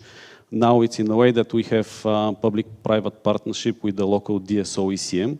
So they handle the grid connection, the land, the permitting and the balancing, and they get 80% of the revenue, 18% of the revenue. We do the investment, the construction, operation and maintenance, and we are the off-taker. On top of that, we requalify 50 coal mine workers and secure them job for the operation part of the PV power plant, which is 35 years. Right, perfect. So we need to take some case studies from North Macedonia and implement it in Bulgaria. That's a good transition into the second topic that we want to discuss, and I'm glad that we have Baringa here just to give us an overview of the challenges if we look broader towards the broader Balkan area and Central and Eastern Europe. And obviously the challenges are similar, but would you give us like a helicopter view of the generation mix and how do you see this mix moving? We saw the start of the presentation this afternoon. Thank you very much for the introduction. I'm glad to be part of this panel and to be able to share Baringa's insights on what is going to happen in the region from a more macro perspective. As we have seen from the presentation of my colleague David Hatcher, what we're expecting is fundamental shift in the Balkans. We have our specifics here. The countries are heavily fossil fuel reliant, but what's going to happen is that in line with the Green Deal and all the agreements that are taken at a pan-European level, we'll need to decarbonize the economy, and we need to start from the power sector. How this is going to happen? Inevitably, coal-fired power plants will be decommissioned, and we believe that, as we have seen on the chart, gas will play the role of a transition fuel. The share of the energy generation mix of the gas power plants in the Balkan region is supposed to increase up to 30%, but this will be the percentage of the renewable generators too. So the gas is playing only the transition role, but the ultimate goal is to fully decarbonize the economies and to use as much as renewable technology as possible. I would like to highlight a few misconceptions that are existent for the renewable sector. Renewable technologies are not expensive technologies. Being expensive might be only true if there is a very high penetration level at a certain region, which is not the case for the Balkans. The penetration level of renewable technologies in the Balkans is just 10%. So we have a lot of room to develop renewables.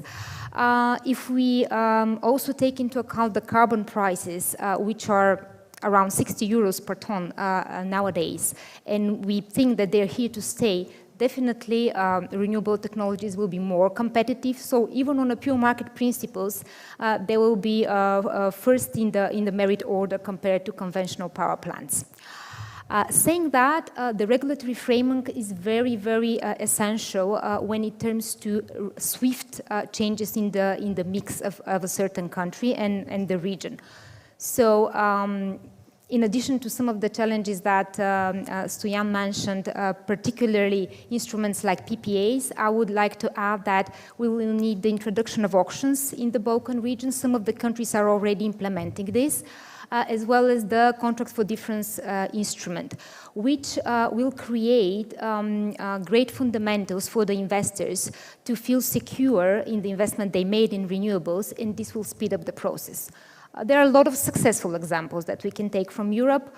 Poland, for example, is one of the countries which has been very pro-coal, and they have tried a few years ago, what's going to be the impact of implementing auctions for renewables. And when they saw what is the outcome in terms of a price per megawatt hour, they realized that they can shift the strategy towards more renewable penetration. Yeah, and just one added question, because, you know, we as Bulgarian, we feel very proud of being a nuclear nation.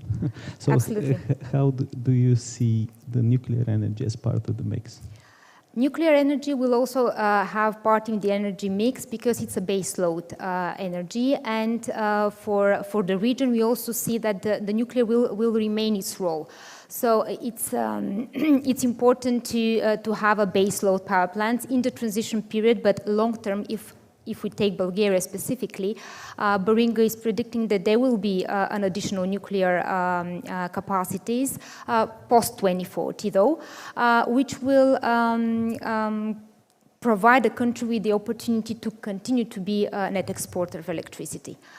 Of course, the energy mix is a combination of renewables, having a majority of the share in the European Union overall. We predict by 2040, but by 2050 to have 2/3 of the generation mix, which is a significant share. Nuclear will play the role of a baseload technology, gas and hydro flexible power plants in order to provide the stability of the system, which is very important. It sounds very promising on paper. I hope we will move forward into the implementation. And I don't know, Douglas, whether you have followed the discussion from the very beginning, but there was a panel on buildings, and I think your experience on on-site renewables is unique. Just as a matter of introduction, I think we have kind of a unique understanding that each part of the society will need to play its role. And in Bulgaria, it's the people get very empowered when they receive a kind of a cutting edge experience, and I think you have those cutting edge experience from the UK. So the floor is yours. You are on mute, sorry.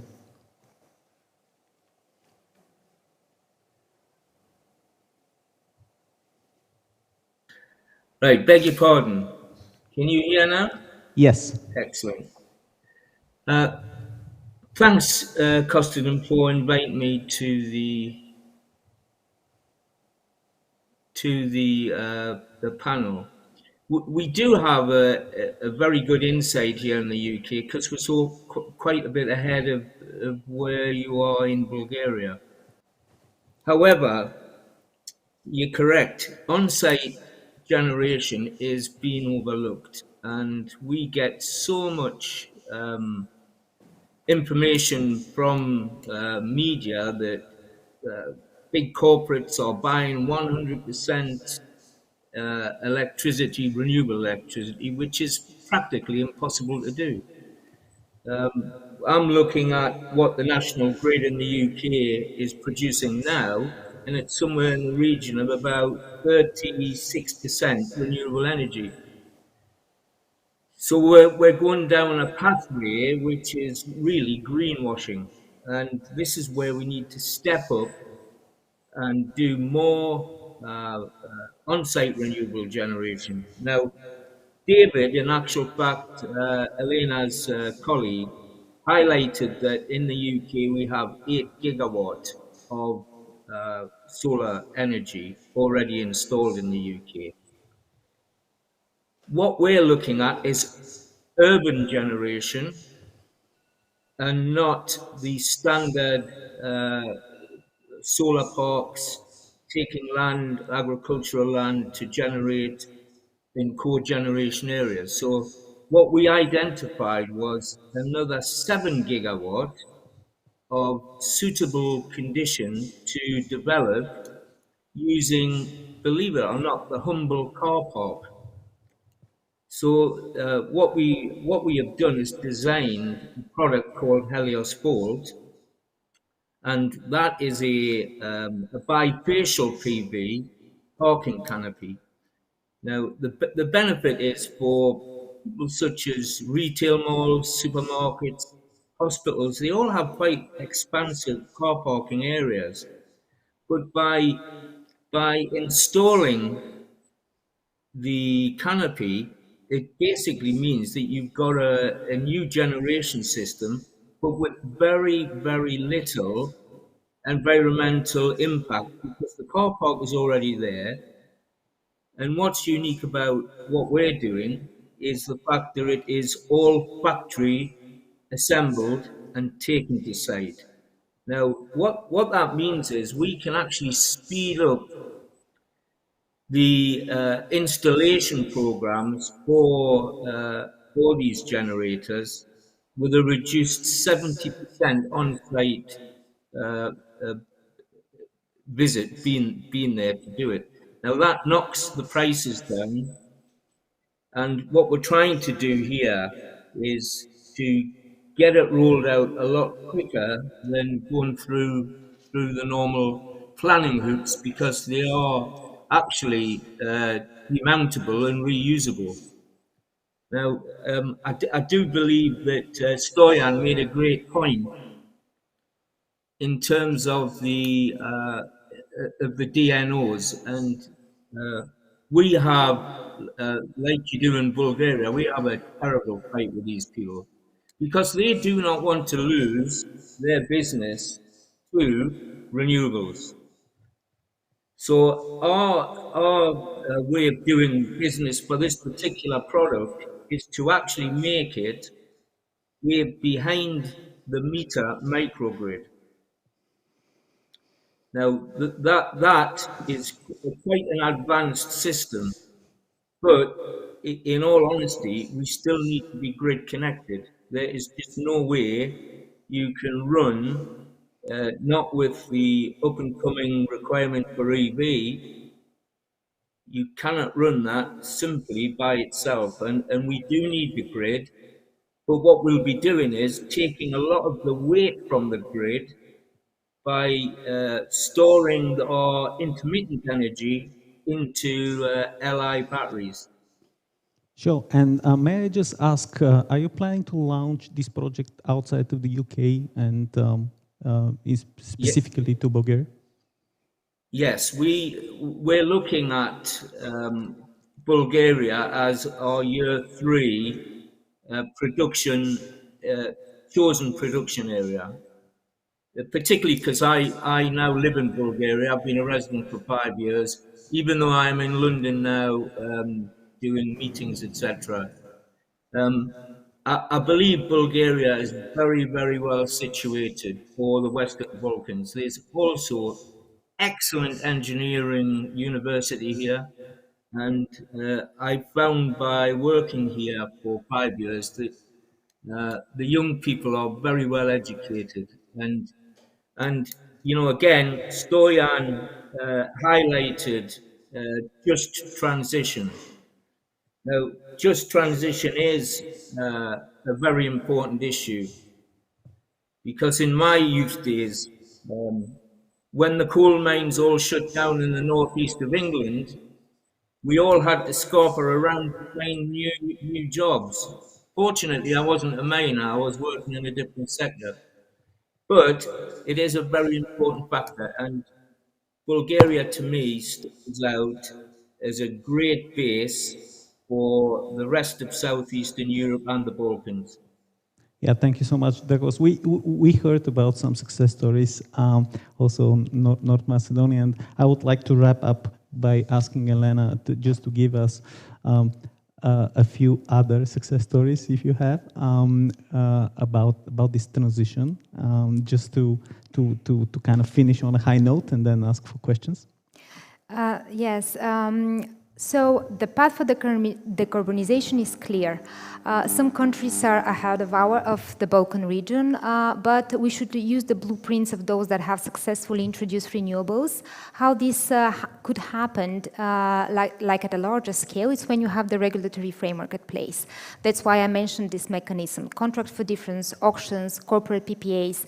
For example, in Spain, there is a reserve fund who is supporting large energy users to contract, to basically have contracts with renewable generators. And this fund, this reserve fund, is protecting the renewable generators in case of bankruptcy of like a large energy user.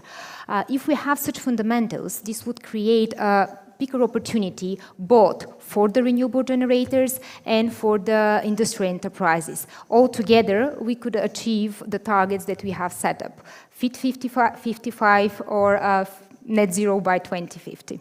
Well, thank you so much. I'm conscious of time. I just wanted to ask the audience if you have any questions, any burning questions. In the meantime, while you're thinking about it, I just want to make just one comment on the cost of renewables. As you said, it is not the most expensive, or in sometimes it's quite cheap in reality. But we need to think backwards and find out why is that. And the reason is that there are certain technologies, like in the UK, we have tidal power, right? And it's not cheap, but the more you invest into certain technology, the more you invest into research and development, this technology, the cost of the technology comes down. So it's valid for solar, it's valid for wind, but there are other technologies like tidal and others, offshore wind, that still need a little bit of subsidy in order to be viable on the market. I just wanted to make this transition and wait for any questions from the audience. Well, yeah, there is one over there.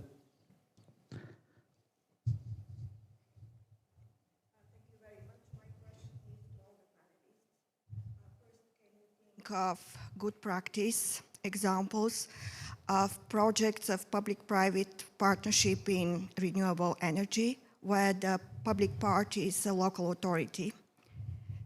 Can you think of examples? And second question is, how does hydrogen feature in your strategy for renewable energy introduction? Thank you. Shall we start in the same order, right? Okay, so I will start from the second question. I mentioned the Macedonian project, but we have similar here in Bulgaria, 6 times bigger in the Marica Istok complex, and it's now in the development phase, but it's contain generation facility of solar, wind, plus green hydrogen storage. Green hydrogen storage technology, like Kostadin said, now it's expensive due to the fact that we need to scale it up, so the price will drop. But we have the privilege to live in Eastern Europe, where I must say that the most of the investors in Western Europe would like to invest a lot here.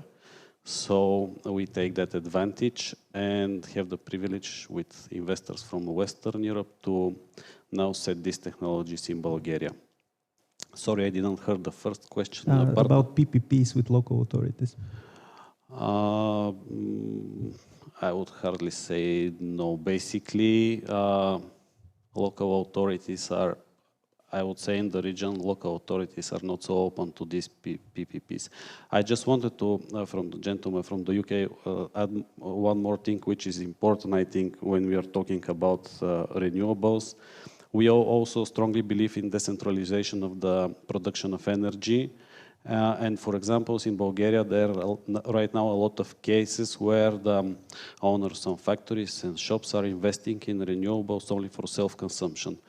The strange thing is that they are doing a system which is producing 100% behind metering, but they are paying taxes to the customs due to the fact that they are producer, no matter that it's 100% no technology. So we still have some local legislation which is, I don't know how to describe it, nonsense maybe, or very inappropriate. But apart from these legislations, the people are starting to decentralize. If I can add upon your question related to the hydrogen, Baringa's view is that hydrogen will have a key role worldwide. But if we look at Europe, we believe that the renewables have to be focused on decarbonizing the power sector, the transportation sector, and the heating sector, rather than being used to produce green hydrogen. Because in order to produce green hydrogen, you need massive amount of renewables. So it's more of a priorities. What is better for the region? But definitely hydrogen will have a key role in the future energy generation mix in other countries. And I would welcome you to scan the barcode at the billboard outside, where we have extensive studies on this topic in Baringa. Well, on the success stories, just not to kind of leave the impression that there is no success story, right? There are probably a few success stories, depending how you define what a success story is. But say an operational and successfully operational project is the hydropower plant Svoge, for example. This is an operational, whether successful or not. There's many definitions of successful, so but it's operational and it has been sold and refinanced and so on. So that's one point. We are currently being asked to provide like a pro bono advice of some of the municipalities that are mostly affected by the mines, and so we are planning to go there and help them structure a PPP project, and this will be basically on pro bono basis, because these are the municipalities that are mostly affected. But there is appetite. That's my point. There is appetite from some of the municipalities to do those projects. Conscious of time, I think we need to finish here, but I guess most of the panelists will be around. So if you have any direct questions, please feel free to talk to them. Thank you so much for taking the time. Thank you very much. Thank you.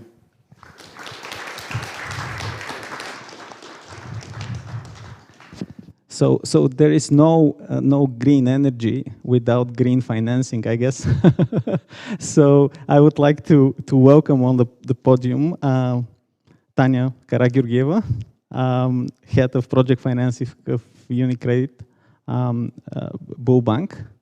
I see Katerina Krava here. Welcome, partner at Wolf Thijs. And do we have Michelle on the screen? Now, just very briefly, Tanya Karagiurgieva, I guess pretty much everybody knows her. We were just joking that I will describe her as Miss Green Financing in Bulgaria. Thank you. But probably not only.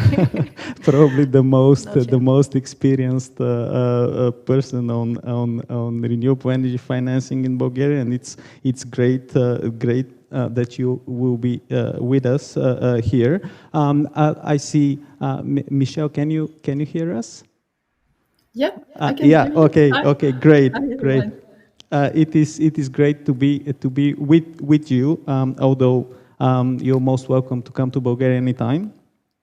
Michelle is a regional head of UK Export Finance, and that's extremely important when we speak about financing of energy and renewables. And she's leading the international business development of the Department for Europe, for Africa, and for South Asia. And she's been with Export Finance UK for more than 5 years so far. And last but definitely not least, Katerina Krajeva is with us. She's, as you, most of you know, a partner in the international law firm Wolf Tice, and she's specializing in financing as well as regulatory issues in the financial sector. She's been constantly ranked as a leading lawyer at Legal 500 for her expertise in financing, banking and financing in Bulgaria. So it's my pleasure to be with you and to moderate this excellent panel of experts.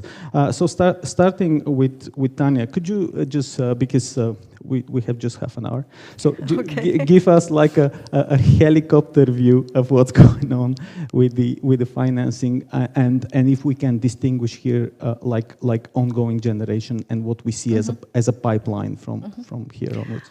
Sure. Thank you, Konstantin. I mean, banks have a huge role to play in this transition to green power and in the decarbonization. So when we talk about banks, I mean, until recently, green financing, even for me, was mostly associated with green energy, at least until a couple of years ago. But when we look at it now, we see massive rollout of different products which are related to green lending or to ESG lending.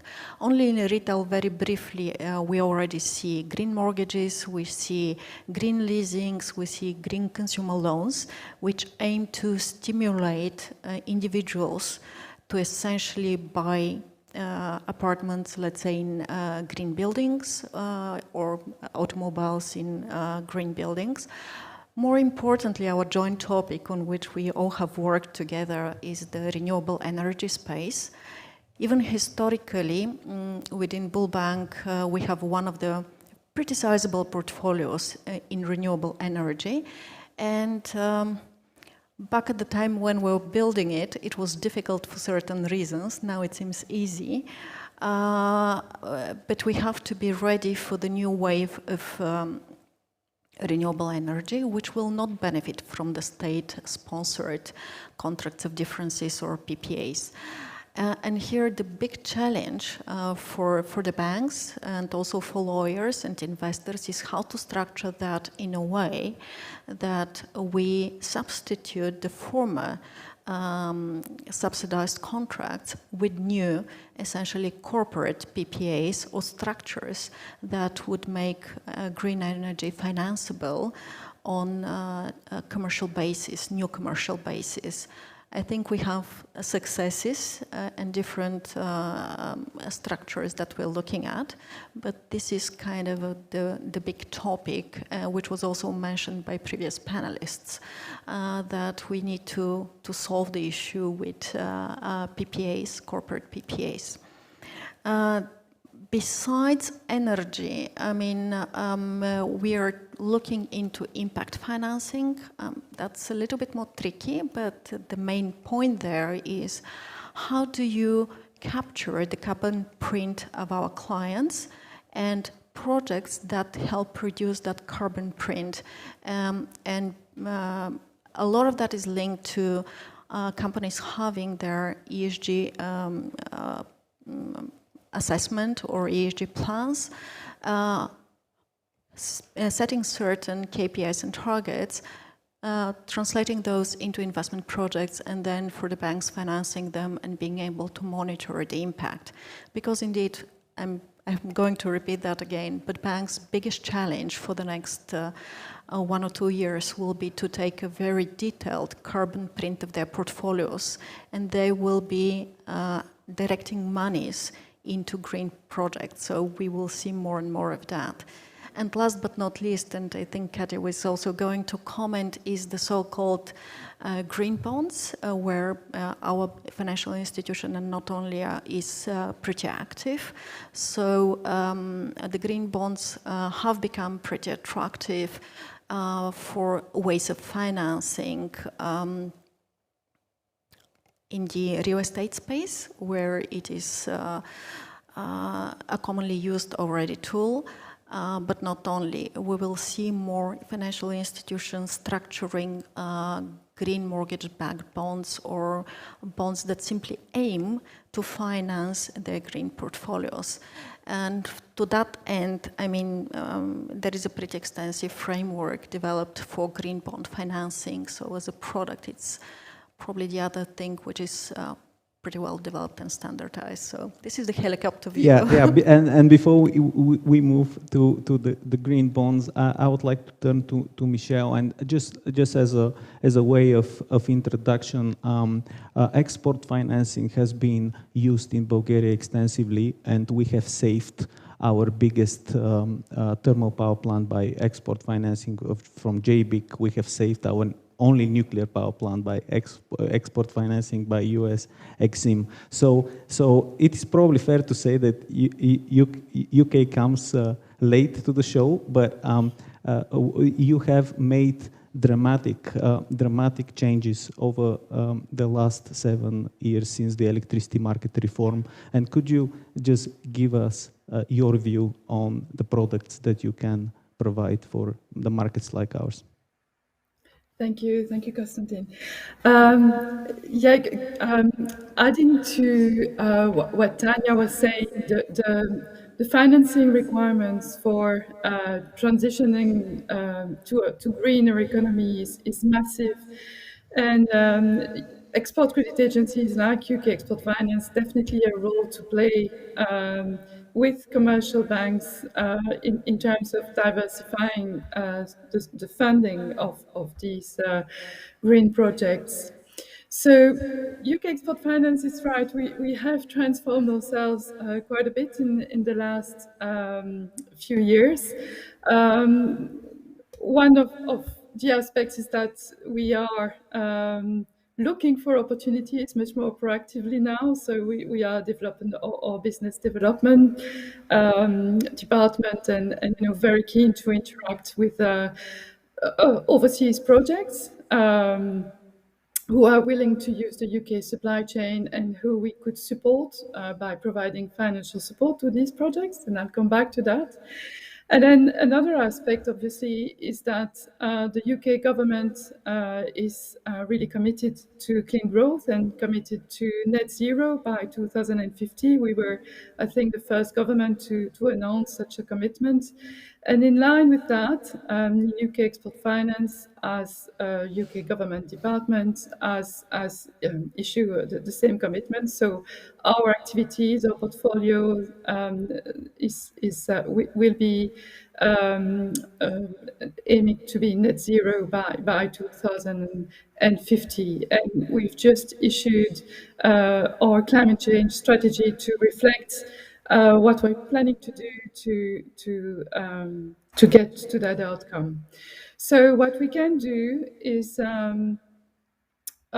develop new products, and we've done so by issuing a product a few months ago, which is called the Transition Export Development Guarantee, which is aimed to support UK exporters to transition, or UK companies to transition from, say, oil and gas activities to cleaner activities, and therefore helping them to export, cleaner products, services, or participate in cleaner projects. And the other aspect is in developing our range of activities has been that we launched a year and a half ago 2 billion clean growth direct lending facility, which is aiming to support overseas projects in clean growth, to be able to borrow directly from the UK, as long, again, as there's UK procurement involved, because we are the UK Export Credit Agency, and that's our role in life at the end of the day, is to support UK exporters. But yeah, very keen to move towards clean growth. And again, as Tanya said, clean growth for us is also defined not only as renewables, but we'd also include areas like adaptation or clean transport, clean infrastructure, wastewater management, etc. So a broad definition, which is actually in line with the Green Bond International definition. Yeah, I'll stop there. Yeah, and Michelle, I think you have two very important prerequisites with your focus on Bulgaria. Number one is that you have a very solid team here from the embassy and the chamber that could support this. Number one, and number two, I believe that some of those export-oriented products that the UK is presenting these days to the world, like energy from waste, offshore wind, and others. Bulgaria is lagging behind on those technologies, and these are the technologies that will be coming in the coming years. So I think you have both the demand and the support in Bulgaria. So I think this is a good moment to be more active on our market. And now turning to financing from more of a legal perspective, and on several occasions green bonds and green financing were mentioned. And I would like to ask Katerina just to give us her view on the framework, any changes needed, the appetite of the players to be active in this field. Thank you, Constantine.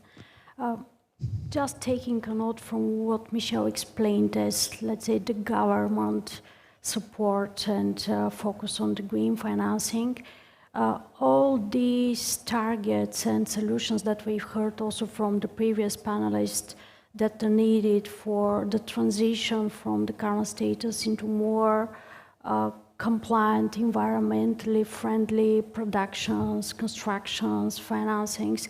It's something that need funds, resources, and this is not only possible to be subsidized by government funds. The private sector has quite substantial role, and the ambitious agenda for moving to zero carbon economy is something that requires a lot of resources. This is where the private sector is coming as a main player, and it from its side need to be somehow incentivized in order to provide money for this specific type of projects, which are the green projects. The bond issues are one flexible instrument to gather and manage to gather such resources from the private sector. I will not get into the details to compare how the bond and the debt instruments are compared to the loan financing, for instance, but just in general, this gives you broader options for attracting investors. This shouldn't be just the banks, this could be the pension funds, asset managers, even private individuals investing in bonds, because currently with some of the levels at the international markets, it might be type of lucrative instrument for investors by private individuals as well. And this type of instrument is very well recognized by the UK and the UK government as leader in the movement for transitioning into a more green compliant economy. It was mentioned that I'll focus on the framework. Understandably, as lawyer, I would prefer to work with legal framework. Such exists also on international level and in UK as well. Probably the question is if the framework is not mandatory or binding, shall we really comply with it? Because currently for the green financing, for the green bonds, these are mainly voluntarily principles that need to be complied with by the issuers. But the overall change on the regulatory level in the past few years, including in the UK, is to shift more the risk for compliance to the private sector. So it's not quite detailed rules, detailed analysis or set of what is mandatory, rather each business on the basis of what its nature is, what exactly the investment are, can prepare something which is tailor-made in order to be complied with. The UK framework for the green financing, which has been developed in the summer of this year, is something which follows the international standards, particularly the voluntary principles of the International Capital Market Association for the green bonds. So the entire green financing framework to great extent is built up on the basis of the green bond principles, because they summarized the good practices on the international market so far, trying to build up on what has been previously considered mainly green washing and green labeling without really substance behind. I'll just quickly touch upon the four main principles in order to be considered something as green bond or green financing. The first is the use of the proceeds, so what exactly will be the project in which it will be invested. And at UK level, yes, part of the international trends in that area, the overall intention is to try to standardize what are these green projects that are eligible for being considered as really providing actual impact over the environment. In UK, this is the so-called UK taxonomy, which is in process of development and being compliant, or taking also the examples of the European taxonomy, which is in process of implementation. It is not more than standardization and categorization of the type of the projects that will be considered eligible as green financings. The second principle is who will in fact confirm whether what you consider as green project actually complies with this, or really is responding to the criteria. This is where the external opinion is coming. So in this process, it is advisable to have third-party opinion verifying that the proceeds and the actual use will be something which will be dedicated to these listed criteria for eligible green projects. The third criteria is how the company will actually comply with the green principles. This is exactly where this self-assessment from the business is coming. So the company by itself, on the basis of its product, can prepare the rules that will ensure that in fact these proceeds will be used for the green project. And the fourth criteria is the reporting. Who will follow and who will monitor that exactly all this initial preparation, purpose of the financing, the use will be something which is compliant with the principles. In UK, a step further in this direction is the implementation of a requirement for mandatory reporting of certain compliance with the green bonds in the annual financial statements, for instance.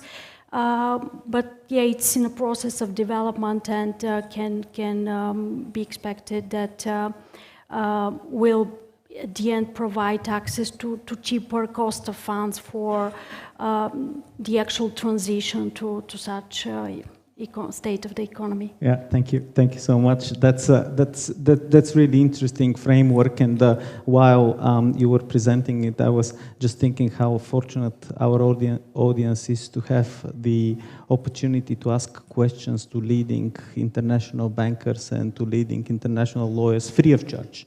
So now we have our 5 minutes for any questions. I know that the topic is very broad, and this is just the tip of the iceberg from the leading experts on the field. But please feel free to ask any more general or more specific questions to our distinguished panel, because I think there is more to this discussion.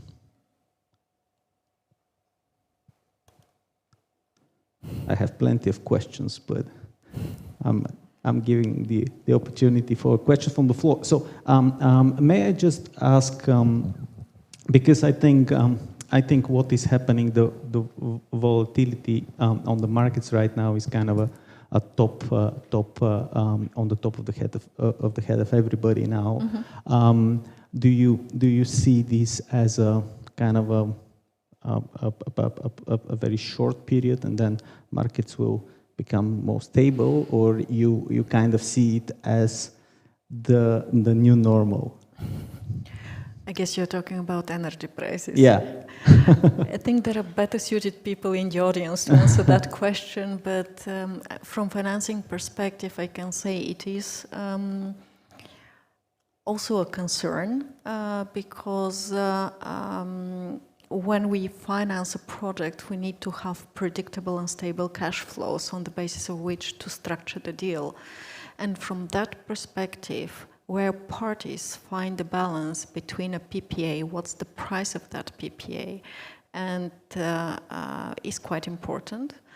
And also with the high energy prices, we see more private investors wishing or willing to take market risk, which, I mean, is a little bit challenging for banks. And again, there we look towards Baringa and the likes to provide guidance and additional comfort. I think the first, the corporate PPAs that we will see, and in Bulgaria those will be challenging because unlike Germany or Spain, we don't have these stable corporates that will do the offtake. We much more rely on international traders, energy traders, for the most sizable projects to provide those longer-term PPAs. So we're also kind of curious, and we have a pipeline that we want to materialize, and part of the equation is the energy prices and the PPAs. Yeah, we move from utility to corporate rather. and Michelle, do you have a comment on the current state of play and how does the UK export looks currently? You're on mute, sorry. Sorry, was bound to happen. Sorry about that. That's fine. Yeah, I think I would echo what Tanya just said actually about the bankability of projects. At the end of the day, we are, you know, we do like to see bankable projects too as an export credit agency. So it will be about, yeah, looking into exactly if we have to take merchant risk, you know, we probably will go through very conservative ratios, for example, in the project, and need to take a lot of comfort from the counterparty buying the electricity and from the advisors. So yeah, I can only echo what's already been said, to be honest. Yeah, thank you. And Katerina, do clients come to you more for financing these days or for restructuring? It's good that it's still for new projects. And for new projects, yeah. I think yes, I think Bulgaria is on the on the rise for new projects. Yes, but I concur very much with what Tanya said, because there was when the energy prices jumped and you have all the producers and they're kind of happy, oh, we're gonna make this big money, and then they realize that they just don't want to wake up every morning and look at the price. It's just the lack of predictability is something that is damaging, I think, both for the financial sector and for the producers and everybody else, just withstanding the end customers, of course. But that's I think the billion-dollar question, whether this transition will lead us to a more affordable prices at the end of the day, and that's something that we can. Just concluding this part of the panel, I think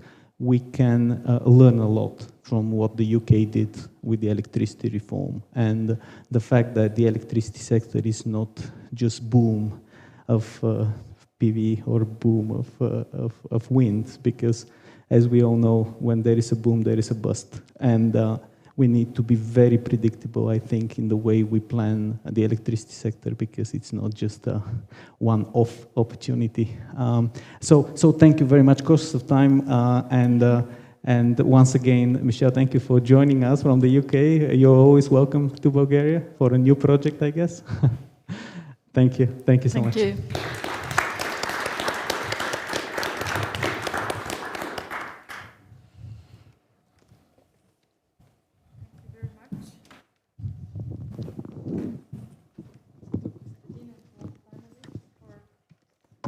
Interesting discussions in the last two panels, and as usual we have left one of the most important and most interesting topics for dessert, and this is the Race to Zero initiative. And I would like to invite Tim Buisseret, who is going to moderate this panel. Tim is heading the Department of International Trade at the British Embassy, and he is also a board member of the British Bulgarian Business Association. He's been in Bulgaria for over 20 years, so if there is anyone who knows how British and Bulgarian companies operate, that's him. Now I would like to invite his co-panelists. Just they need a minute with the microphones. Tim, the floor is yours. Thanks very much, Desi. I guess I don't need this, do I? I'm wired up. Yeah, thank you very much. Thank you, Desi. Thanks very much. As you say, the fifth panel, and I hope one of the most interesting, if not the most interesting. I think I'll wait until my panelists join me in order to introduce them. Dejan, could you come up, please? Thank you. Dejan Lukovsky is the cluster country director with AstraZeneca in the Balkans. He joined in March 2021. His region includes Bulgaria, Serbia, Croatia, Slovenia, and other West Balkan countries. And he has over 20 years of experience in the pharma industry. Thank you, Tim. I'm waiting for Kristina Pecheva. Here she is. Oh. Hi. This is like the Oscars or something, isn't it? Please have a seat. That wasn't me. Kristina is the corporate communications manager with BMW Group in Bulgaria.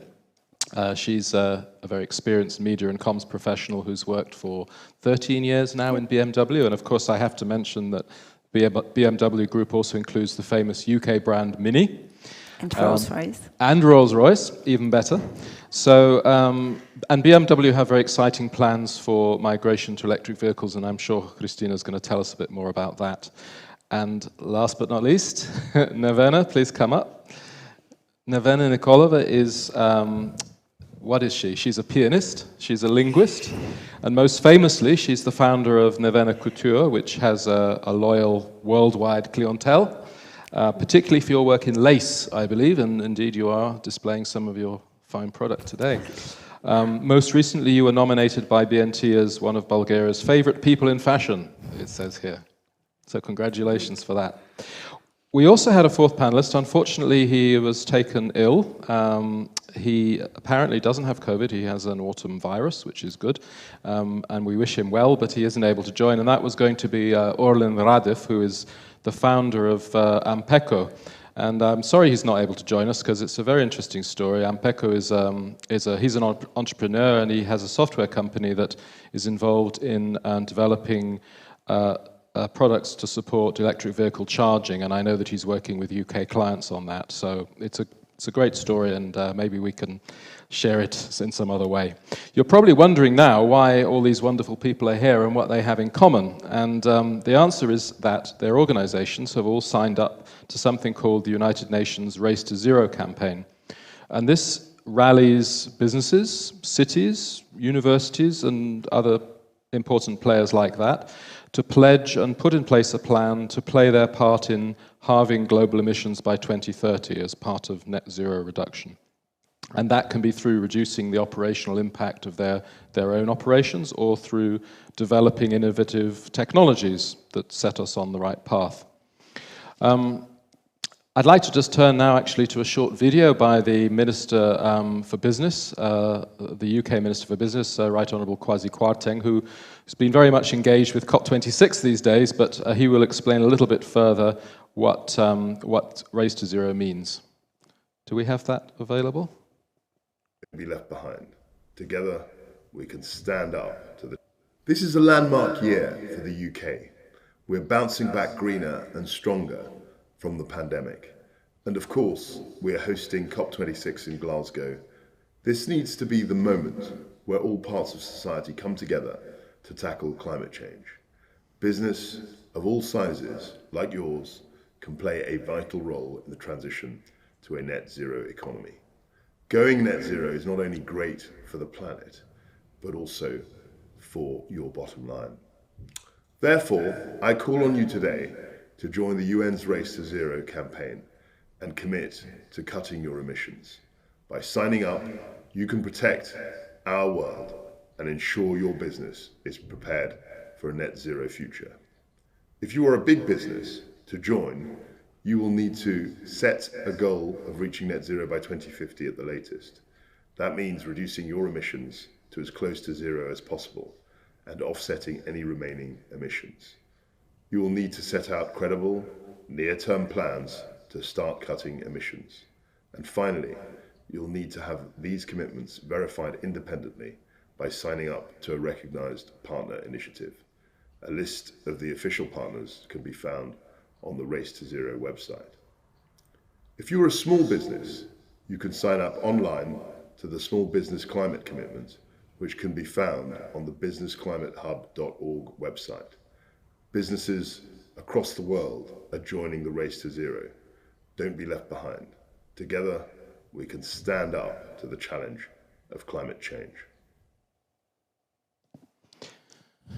Great, and I'd like to turn now to the panelists, just to put a bit more flesh on the bones and explain what the Race to Zero initiative means to them and their companies. So what are they pledging to do, and how are they putting it to practice into their businesses? And I'd like to turn first to Dejan. Thank you. Yes, thanks a lot. It's a pleasure to be here.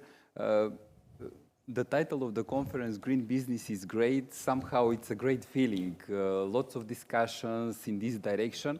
I would say for AstraZeneca, for us, this is not an ambition only, it's a commitment already. So everything is well planned and we are actually executing. Of course, as a healthcare company, we are committed to provide sustainable healthcare solutions while doing this to protect the planet. And I would a little bit enlarge the concept and say to also all of us work to a sustainable society, to work ethically, to work transparently, so we ensure that also what we are doing, it's also for an ethical and sustainable society. And maybe to share a few examples. Of course that we are providing medicines for people who need them, and all of us can be in such a situation. While doing this, we want to ensure that these solutions are sustainable. What does it mean? This means that from the production to the supply to the use, we are sure that they are carbon neutral, and our ambition is actually after 2025, 2030 to be carbon negative. For example, we are providing inhalers for many respiratory diseases, and we are going to launch all our medicines into more sustainable devices that have global warming potential close to zero. On the other side, while doing this, as I mentioned, we need to think about the society. A few examples. Our fleet, car fleet at this point, is with 80% hybrid vehicles. This year, we are proud to say that we will have the first electric car in the fleet. And by 2025, this is commitment, we will be with 100% electric car fleet. So this is the commitment that we are making. And I saw that we are talking about Bulgaria concretely. Please allow me to share one good example which makes me confident that in Bulgaria there are people who have this sustainability close to the heart. We started one project called AstraZeneca Forest. The idea actually came from a colleague from AstraZeneca Bulgaria, and after that, now it's a global project. It's planting 50 million trees across the globe. It's like building a new forest. And these things are happening in Bulgaria. 2 weeks ago, we continued with this action, which is happening like a few years already. It's a pleasant initiative, you know. You see that people enjoy doing it. We are doing it in the parks and near to oncology hospitals. And in Bulgaria, we have more than 400 trees planted by us. So we know that trees are actually naturally removing the carbon dioxide. So it's one thing that I wanted to share with you. Thank you, Dan. That's really interesting, and to see the specific cases where you're working on your Race to Zero program, both in your innovation in your products, but also within your internal operations. So, Christina, could we turn to you and also ask what Race to Zero means to BMW Mini and how you're putting it into practice? Yeah, of course. We are currently launching a campaign for our newest vehicle, which will be on the market on Saturday.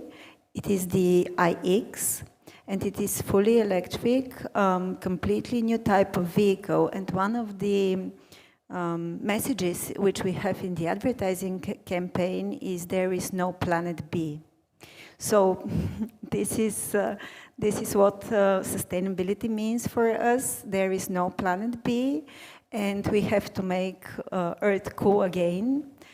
You can understand it literally and not.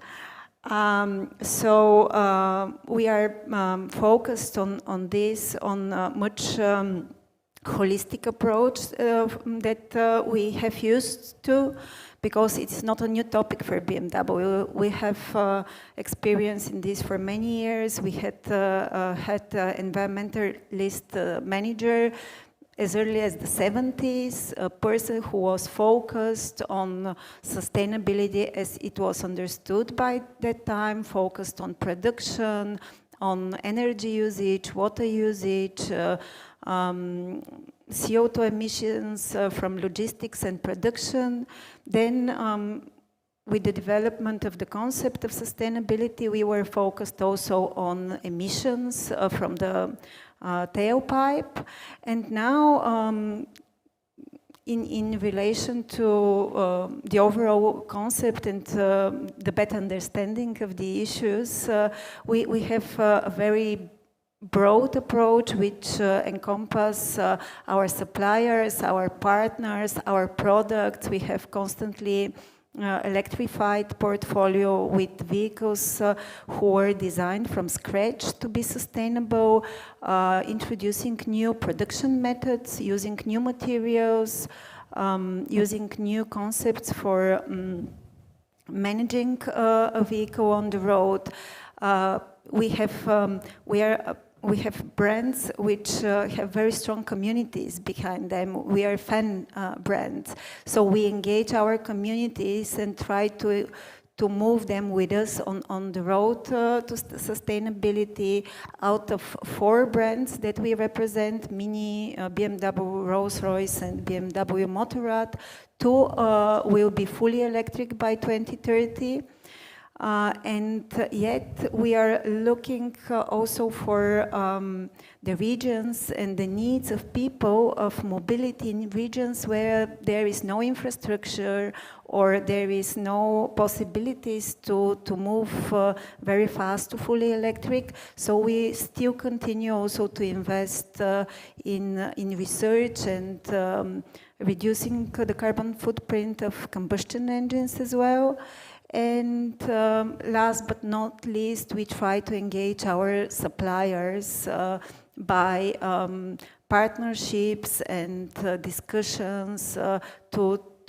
to get on this pathway together with us and reduce their footprint as well, because the calculations show that nowadays very big deal of the carbon footprint comes actually not from the production, and the usage phase will be, let's say, very much decreased by electrifying the fleet. But what remains is very much related to raw materials and production of parts. So this is basically it. Thank you very, very much. And it sounds like a big challenge, of course, is to both to move towards electric vehicle fleet, but also, practically speaking, you still have a lot of internal combustion engines in the market which need to be made as efficient as possible in the meantime. Yeah. It's fascinating. Yeah. Nevena, the same question to you. Your company is also part of Race to Zero. So what does it mean to you and practically speaking? This is all my life. I'm a very different designer. I actually am coming from the very origin of fashion, which is to make personalized clothing, to just put it in a very dry way. But this is how I started. This is how I kept going throughout over 20 years now, and now is probably my high time. The high time has come that I come out and say how it feels to be back to square one, that I actually never left, because we have been sustainable or sustainably behaving all the time. I've never done fashion trends. I've never been for it. We are all here affected by fashion. It's for functionality there, it's there to make a statement, it's there to serve us in many possible ways. But if we go back, we need clothing and fashion, and there are ways that we are fairly reasonable about them, just that nobody thinks of it. And it starts with the shift in our own mindset. I would like to just mention a few things that we all can do to fight the overconsumption, the overproduction, and so on and so forth. And this is, we don't wear what we buy, and we buy very blindly all the time. We buy because someone tells us there are trends, and that's fashionable now, and then buy again because the next trend is out there. So we're all victims of it. We have no time. We stand in front of full wardrobes every single morning, and we say, I have nothing to wear, and I speak for most of us women here. So we all become victims of it, which is completely understandable. But there are ways to combat that, and luckily, Race to Zero, there's a campaign, there's an official campaign, and the entire sustainability movement is an eye-opener. So what I would like to say that it starts in every organization, it starts with the example of the individual. If I, as a brand owner or a company owner, I'm aware and I'm doing everything to not throw away leftovers, to use everything that's around, to not go for the latest trend only because I'm asked to, but just apply common sense and just don't produce and overproduce too much, then other companies can do too. It has to just be there all the time as an awareness. It has to be your firm belief, otherwise there is no way someone forces you to be green or sustainable. And also, everyone, back to our own example, everyone can contribute by not buying too many things, not returning and contributing to the huge shipping and huge waste that's making the fashion industry a huge pollutant, the second biggest one. So if we just think of how many things we return, and just never forget the picture of huge piles all over the world of returned items that are packed and have to be unpacked and repacked, and then sent away again. It's an incredible picture. Just never forget it. It's just, I never wanted to show the picture, but actually it's something that we shouldn't forget again and again, because we as individuals are contributing to a lot of waste. So what I would like to say is that apart from the obvious, by mindful, by less, use more, there are a few other ways to do things better. For example, to upcycle, which is a movement that's quite strong in the Western countries. Interestingly, there is no good word in Bulgarian for it. I tried translating it, there is no way. I've come up with my own word, which in Bulgarian is pretvoryavane, which is a very nice word, and it actually says it all. It is not just reusing something old, but reviving, resizing something that we have. So that I hope to be a good ambassador for as we are introducing this project as a company. But that again is something that has to be joined and has to be supported by everyone. I'm not saying never buy new, just when we buy new, buy how, just be more mindful. Look at sizes and fit, which is a huge problem for the fashion industry. There are billions of tons of fabrics produced and clothing. 85% of textiles end up in landfills every single year, 85%. And the amount of produced fabrics that we all as designers and creators could use is incredibly huge. Technology would help a lot there, by the way, one of the ways to get forward, even in the longer run. Technology can map existing fabrics and give them to us, designers, who can forget about our ego and maybe start to produce more with common sense, more focused, more green, more nicely, more reasonable. So that's one way of how technology can help. And there's so many other ways that I can talk about, but that's another huge topic that we probably skip this time. But just to say there are ways, do the obvious, buy with brands who at least plant trees. That's what we do, plant trees for every single, 3 trees for every single purchase made. Try to look for brands that are using organic fabrics, but not necessarily only, because like I said, so much is being produced, so better use this one, because even organic fabrics means new dye, even natural, but it's a new production. It's again, new shipping, new waste, new everything. Look for greenwashing, incredibly big. We had someone say here, it's a marketing purpose as well, so always be critical. Try to look at brands and the level of their transparency as well. So there are many other steps that can be done by each and every one of us, and then we get mindful of how we actually are running a company and how we apply this very personal behavior into a company. And also, last but not least, I have a relatively small business where I monitor everything and I'm there from the beginning to the very end. So I know what's going on, what's happening in every stage of the process, which makes it easy for me to control, to monitor, to make things better. But I also did it like that. I never wanted to lose control because I want to know what's going on. And in bigger organizations, this is a problem. Departments should talk to each other. At the moment, they're most often siloed. They should talk to each other and optimize, which is in the end another sustainable behavior. Thanks, Nevena. That's very interesting to have your very personal perspective. And in fact, you pick up on some of the themes which were discussed earlier on the sustainable retail panel as well. And it is true that Race to Zero is not just for big corporates, it's for small companies as well. And I just wanted to say that, if people find these stories interesting and inspiring and they're interested in the Race to Zero program, as a way for your organization to play its part in this process. Please don't hesitate to contact us at the British Embassy or the BBBA. We can happily put you in, point you towards more information about, how the Race to Zero works. Why would you do it? I mean, because if you're interested in net zero, it gives a lot of credibility to what you're doing. It gives you support, through the process of setting up your targets and implementing them. It gives you people to share your experience with.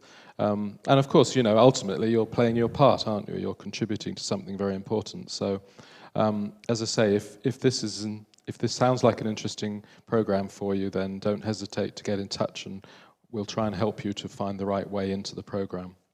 I guess we're running quite late, so I just wanted to ask if there are any questions of our broad and inspiring panel.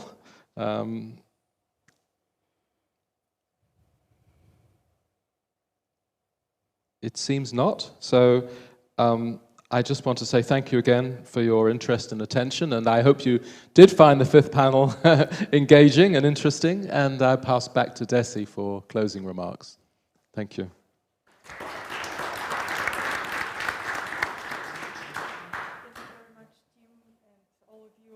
Last panel, we're actually 3 minutes late from the initially planned time, so well done on timekeeping. I hope this day was about hearing inspiring stories. It was for me, I learned a lot from the companies that we know, we work with them every day, but do we always have the time to really focus on the green aspect? And this afternoon was exactly about that. A lot of good practices from the UK, which we can borrow in Bulgaria. A lot of inspiring examples from Bulgarian companies that I'm sure British companies can learn from. Thank you very much for staying with us all this afternoon. Thanks also to everybody who is joining online, to all the speakers who joined remotely, to all the panelists, to all the attendees from all over Bulgaria and the UK. And this is the end of the official discussion. We will continue over a glass of wine, those of us who are here at Sofia Hotel Balkan, and those of you who are watching from your home, you're also welcome to pour a glass of wine and continue thinking green.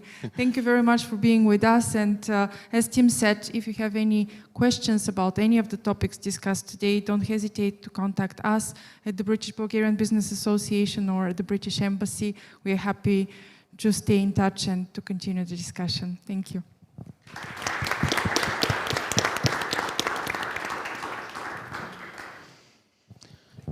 Thank you.